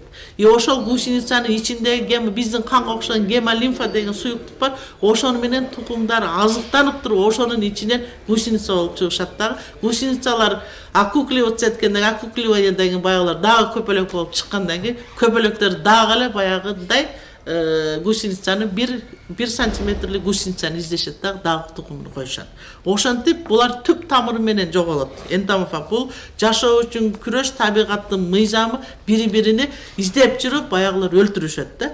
Ал эми химикатка биздин зыянкечтер абдан жакшы үйрөнгөн азыр, жаңы химикаттар жок болгондуктан алар адаптироваться этип калышат дагы, баягы сиздер берген химикатка өлбөйт дагы, 2 саат уктап эле турушат да, кайра өзүнүн зыянкечтигин аткарыша берет кийинки убакта. Туурабы? Ошондой эле болуп да, өлбөй атат же көбөйүп кетип атат дегендерди угатабыз, туурабы? Ошондуктан биздин энтомофагты колдонсоңуздар түп тамыры менен жок кылат. Bizde Gabra-Bırakın Aravandı rayonunda abdan жақсы işleydi. Bizde Aravan organikalık pilotluk agroservisimiz var. Saypidinege işleydi. Saypidinege işleydi dağı. Saypidinege bu yıl Россияға 1,5 миллион штук сладкий кукуруза өткөздү. Мен ушунчалык кубандым, Сайпиндеги ушунчалык настырный киши аябай жакшы болду. Биздин баягы Gabra-Bırakанды койбоймун мен, химикатты коёмун дегендердики дейт. Баягы текшерүүдөн өтүп атканда ошолорду өтпөй калыптыр дагы. Сайпиндеги биздин Gabra-Bırakанды койгондугу үчүн биздин сладкий кукурузалар бардыгы өтүп кетиптир да. Ушунан баштап деді, эмки жылы деді, баягы yok мен химикат колдоном дегендер деді, эми бардыгы сиздин габара бракыңызга өтөт деді. Быйылкы жылы 40 гектар эктеле былтыры. Быйылкы жылы 120 гектар болду. Ошонун 120 гектарга менде азыр заказым бар. Ошону 3 жолдон 5 жолга чейин сиздердин Араван районундагы сладкий кукурузаны Россияга экспортко чыгарабыз. Ошондуктан эмне үчүн булар баягы макаңыздар баш чыгаргандан кийин чачы чыгарылат го, ошондо курттар ичинен чыгат, сөңгөк курттар ичинен чыгып кетет. Ошону ичиге түшүп туруп, таап туруп, ошону түп тамыры менен жок кылып атат да биздин габра бракыныбызчы. А химикат болсо ошону албай атат. Химикаттагылар күйүп калып атат дагы биздин габра бракы менен. Эми болуп биз үчүн биздин органикалык департамент үчүн абдан чоң кубанычтуу жеңиш болду. Мен кайерге эле барсам, мен Араванда ушунда болду деп туруп сиздердин результатыңыздарды айтып, биз дагы өзүбүздүн ишибиз менен мактангыбыз келет да. Ошондуктан сиздер менен ушинтип баарлашып, чогуу жолугушкан. Колорадский жуктун дагы тукумун жеп коет. Колорадский жуктун биринчи, экинчи возрастта гусеницасынын тукумуну жейт. Hadi mekanın nemeleri ekiden böyle dümbül malında da kurt düşeceğler. Kurt düşkön yok. Neme efekt bergen de жақшына. Ошол эффект берген болсо былтыртан бери. Ошондуктан алыңыздар. Анан бизде трихадермин деген биопрепаратыбыз бар. Абдан жакшы. Трихадермин бул илдеттердин алдын алат. Фитофтороз, периноспориоз, фузариоз дегендер оорулары бар го сиздерди кыйнаган. Илдеттер, чириктер бар го, ак чирик, кара чирик, күрөң чириктер бар го. Ошолордун бардыгын алдын алат жана убагында дарылайт. Баягы үрөндү эгердин алдын биздин трихадермин менен биялигин менен чылап туруп анан кийин эккен болсоңуздар, жердеги топурактагы эрбей турган органикалык биздин бирикмелер бар го, ошолордун бардыгын эритип тамырга азык кылып берет да. Ошонун негизинен тамыр системасы жакшырып атат. Мен буну өзүм эле мындай эле айтып эле реклама кылып айтып эле эмес, мен өзүмдүн көзүм менен көргөндөр болду да. Сиздердин үшүк алды го быйыл 2020-жылы апрелде картошкаңыздарды алды, жүгөрүңүздөрдү алды. Тамыры жакшы болду да. Ошол тамырга биз биолигнин менен трихадерминди бердик. Биолигнин это биостимулятор, тамырыны жакшыртты дагы. Бул биолигниндин составында фермент жана гормондор бар да. Биздин кадимкилик шилекейдеги каттык нандыям шилекейибиз эритип берет го. Биздин биолигнин дагы топуракка түшкөндөн кийин ошол топурактагы тамырга керектүү болгон азыкты эритип бергенде сиздердин баягы үшү урган картошка менен кукурузаңыздар өсүп, өнүп чыгып кетти дагы. Ошолор Россияга кетти да. Биз Facebook'та айтышты, бул эмне мүрөктүн суусу деди. Ошол мүрөктүн суусуга жакыныраак нерсе деп туруп биз комментарий берет. Ошондуктан мен абдан сиздер менен жакшы дагы иштешким келет. Мен бир эле пилоттук чарба менен иштешип атам мен азыркы күндөчү. Азыркы күндө мен сиздер менен бардыгыңыздар менен иштешким келет да. Себеп дегенде бардыгыңыздарга керек нерсе бул. Баягыны үйүңүздөгү эле гүлдөргө себеп көрсөңүз, ушунчалык эффект болуп, постоянно гүлдөп баягы гүлдөрү чоңоюп, жалбырактары чоңоюп, парпыраганда анан кийин бунун эффекти бар экенсиз. Бир рекомендация беребиз. 3 жолдан 5 жолга чейин бериңиздер дейбиз да. Биз 3 жолдан 5 жолга чейин эмес, бир эле жолу койгонуңуздарда эффект болот да. Ошондуктан биздин биолигнин трихадермин алыңыздар. Биолигниңиздин акчасы итарсан 28 сом 89 тыйын. 1 литри. 1 литрин 10 литриге кошосуздар. Трихадермин деген небиз болсо 54 сом. 54 сом бул. Немелер каерде? Ошто Эт комбинатынын алдында тестин алды да, ошол жака барып команда биригип он адам биригиптир 100 литрден заказ кылыңыздар. Баягы өрдөн чыккан аны июль айында чыгат да. Шунуям химикаттар албайапты да. Ошого биздин химикаттардын албаган себеби үйрөнүп калышкан. А биздин биолигнин трихадерминди 3 жолдан 5 жолго чейин июль айына чейин биздин биолигнин трихадермин берген болсоңуздар, иммунитет көтөрүлөт. Иммунитет көтөрүлгөн жалбырактар жооноюп, чөмдө зеленого цвета болуп калганда баягы үргөмчү канаңыздын тиши өтпөй турган болуп калат. 2-3 күн кичине. Ошон үчүн иммунитет көтөрүлө дейбиз да. Яны 2-3 күн тартыр кылып атат бай. Ооба, айттым го, 2-3 күндөн кийин олар уктап туруп кайра чыгып атат. Ошого алдын алып коюңуздар. Ошону биздин алдын габрабракында трихограмма тукумуга, гусеницасына алып коюңуздар. Арзан эле болуп атат. Ошону айтып көбөйтүп эле эме болсоңуздар, мен сиздерге доставка да кылып беремин. Жана жогоруда айтып кетти го, Индирайымча, жанагы Сайпинака боюнча да ал киши аябай катыштып атат да. Былтыр бул жак айткандай, баягы ширин жүгөр деп коебуз го, мака. ошону биринчилерден болуп өзү уюштуруп баягы неменечи ошо Бишкекке чейин тапшырышты аябай жакшы болуп, мындай айтканда Аравандын жүгөрүсү чем башка региондорго караганда ham баягы шириндиги боюнча, сапаттуу боюнча аябай жогору болуптур. Быйыл 120 гектарга пландаштырып атабыз. Жана жогору эже айткандайчы. Анан урукту эми кымбат экен уругучу, бирок 1 гектардан средний 17-15 тоннага чейин неме алат экен баягындай. Килограмм алат экен. Баасы деле ошол где-то 15 сомдон 20 сом ортосуна чейин деп атат. Анан аны апарып баягы вакуумга салып туруп, неме алат экен, упаковка алып сатат экен. Россия, Казакстан, ушул мына Кытай ушул мамлекеттеринечи. И даже биз азыр пландаштырып атабыз. Мына бул азыр баягы проект боюнча 30 миллион Ош областынан бөлүнбөдүбү? Ошого ошонун аппаратын алганга аракет кылып атабыз. Ошо Сайпинака линиясы боюнчачы. Бул мындай айтканда келечектин иши болуп атат да. Быйыл башталат жакында. Кудай буйруса ушуну алабыз эмечи. Анан курут маселесин дагы. Анан экинчи маселе бар, гиляс боюнча дагычы. Мына билесиздер, мурда жылы Каллакабе Чековатта неме ачты, баягы сортировкачы, гиляс билесиздер. 120дан 140тан бул акыры 220 сомго чейин чыкты. 35 тонна неме алышты, гиляс алды. 32 тоннасын Кытайга отправка кылды, Шанхайгачы. Ол адам өзүнүн эле ишканасы бар экен, ошо топтогондорчу. Ошол жерде Асан деген бала переводчик менен сүйлөшүп барганда айтып атпайбы? Мен өзүмүн работниктериме гана таркатам дейт, баягынычы. Бирок баасы ошо 9дан 11 еврога чейин берди да. А бизден ошол мындай айтканда ошо мезгилде 2 еврога чейин алды бул жерден заготовка кылды. Анан ол единствен самолетте жөнөттү да. Анан алар Кытайдын продукция алып оор экен өзүчү. Аябай талап күчтүү экен да. Жана эжеке айткандай, органикалык продукция болмойнча Кытай уруксат бербейт экен эмнегечи? Өздөрүнө киргизгенгечи. А сыртка чыгара берет экен Кытай канча болсо. Анан ошолордун талабы боюнча Шанхайда өзү Кытайга 4 мамлекеттен кирет экен. Чилиден, Австралиядан, анан Мексика деди. Ушул дагы бир мамлекет, 4 мамлекеттен гана баягы биздин гилястар окшогон гилястар кирет экен да. Ошонун ичинен Кыргызстандык аябай немеси бийик болуп тур да, баягы сапаты. Булар элге неме деп коет, сахарнысы 21ден жогорудан алат экен да. Ооба. Ошондой айтып атпайбы? Эжеке айткандачы, силердин жериңер жакшы экен, эшо иштөө беришиңер керек экен дейт. Аны органика көбүрөөк неме кылыш керек экен да. Биз көңдү салбайбыз го, бирок көңдү ham чачып бериш керек экен, эмнегечи? Баягы гилас, биз обычный гиласка бербейбиз көңдү туурабы? Чирген көңдү берип дагы неме деп коет, баягындай жидкость кылып берет экен. Шарбат кылып туруп. Кытай ошолорду айтты бизгечи, силер ушундан үйрөткүлө элиңерде баягындай маалымат аз экен деп атпайбы, бак боюнчачы. Анан силер эртең менен үзбөй дейт, кечпейт, обедтен кийин 2-3төн кийин үзөт экенсиңер дейт. Акасы гилас эртең менен таңкы 5тен саат 8ге чейин үзүш керек экен. Анан күнгө тетирип туруп үзүш керек экен да, баягы өзүнүн немелери бар экен, баягы Кытайдын айтышы боюнчачы. Сиздер көп нерсеге маани бербейт экенсиңер деп атпайбы? Анан продукцияны ошо аябай качествосы жакшы болгон үчүн ошол Шанхайды биринчи орунду алды, баягы биздин гиластарчы. Эми жана мен айтканда ошо Кытайдын өзүнүн баягы немеси, баягы фитосанитарный службасы келип, бүт номер коюп кетти бизге дагы Араванга. Эми Аравандан барса, былтыр эми пандемия болуп келбей калдылар. Эми быйыл келсе керек, келсе объемду көбөйтөбүз деген да аларчы.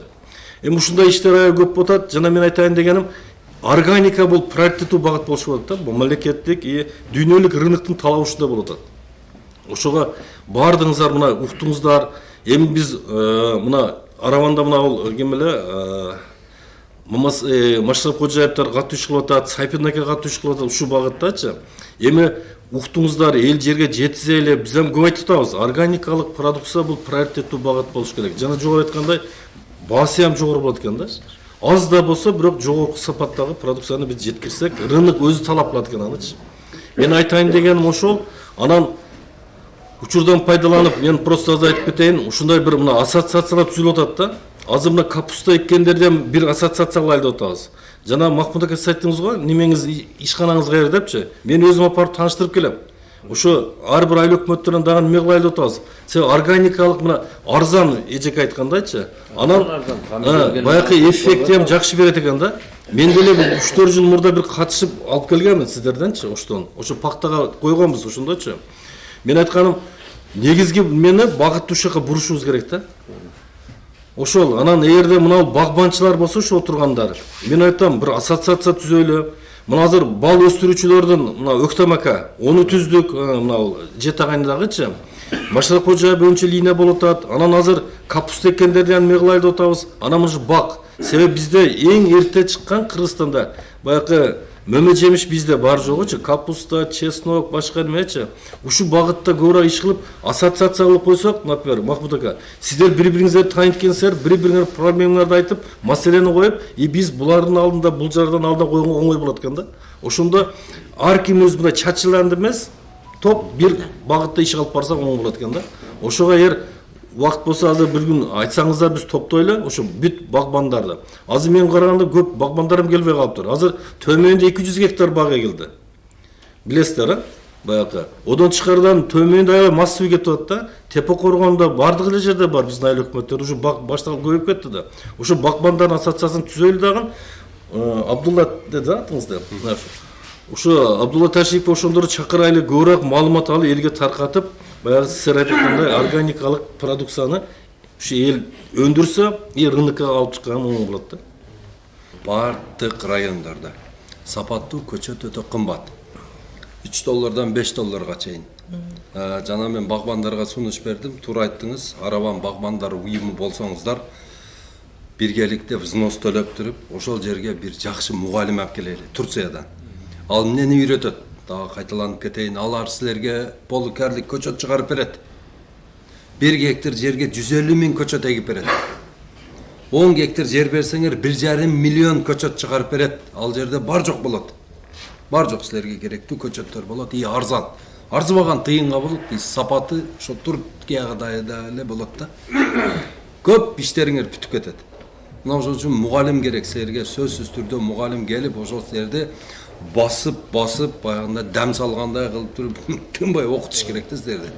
5 жыл окуп келсе, биоинженер болуп келсе, берде бардык проблемалар чечет. Тамырдын оорусун чечет, стволдун оорусун чечет, жалбырактыкын чечет, куртту чечет. Бардык проблемаларды ошол бир эле адис чечип коет.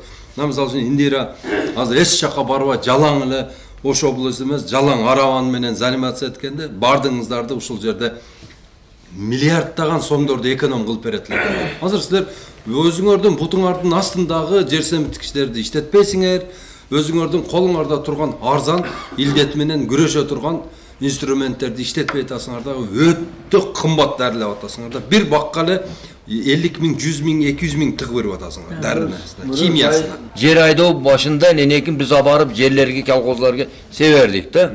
Ошон үчүн мына минеральный немелер иштебес да. Абарып төксең сабасты, береги комплекс жакшы кылады, бактан эмне бой экенде. Энеки народный контроль кеп алып, эмнеге бу дарын сабадыңдар? Потому что берегинден пайдаланар да, береги жакшы эле. Ар жерде эле үйүп жатат эле да. Азыр мисалы бардыгымыз жеримизди этегине кичине чукур казып, баягы айткандек үйүмүздөгү навозда бар таштап, паркларды бекер оттоого барганда көрө баягын кошуп, көмүп койсок, 1 жылда комплекс даяр болот. Любой экин, любой мөбөгө шундан сатсак абдан сулуу болот да. Мусулманчылыкта дагы суроо, сабалы көп болот. Бугачы баягы химия иштетип атабыз го ашыкча. Эме болот? Бул мисалы үчүн биз ол жөн эле о мөмө барып эле жатып калбайт да, ону бирөө жейт. Онун ден соолугуна зыян болот. Алла субханала таала айтып атат да, бир дагы чаңдай жамандыктагы, чаңдай жакшылыктагы эсепсиз калбайт деп атат. Силер ушуга көңүл бөлгүлө.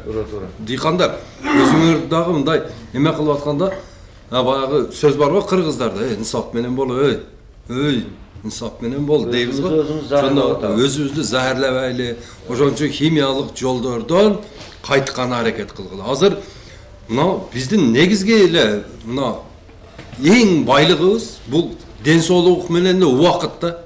Жалпы сиздердин атыңыздардан, райондук администрациянын атынан сиздерге конокторго чоң рахмат.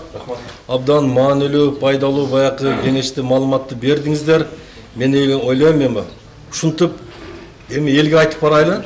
Органикалык продукцияны өндүрүүнө негизги приоритет кылып алайлы. Сиздерге чоң рахмат. Дагы бир жолу ишиңиздерге ийгилик болсун. Келгениңизге рахмат бар. Эсен-аман жетип алыңыздар. Мейли. Азыр бир бата кылып коюңар максакалама. Аллахым şu кылыяткан дehqonchilarimizni көпкө берсин, көптө катарда hammamizga bersin. Şu topganlarimizni Allohning yo'liga, yaxshilik kunlarga ishlatishga bersin. Allohim. elimiz yurtumuzu tinchlikda qilsin. Mana shu bola azim kasalliklardan o'zi asrasin. Amin. Shu yurtimizni uchun qayg'urayotgan rahbarlarimizni, insonlarni boshlari omon bo'lsin. Alloh ularga fazl baraka bersin. Omad yor bo'lsin. O'zi madadkor bo'lsin Alloh. Rahmat.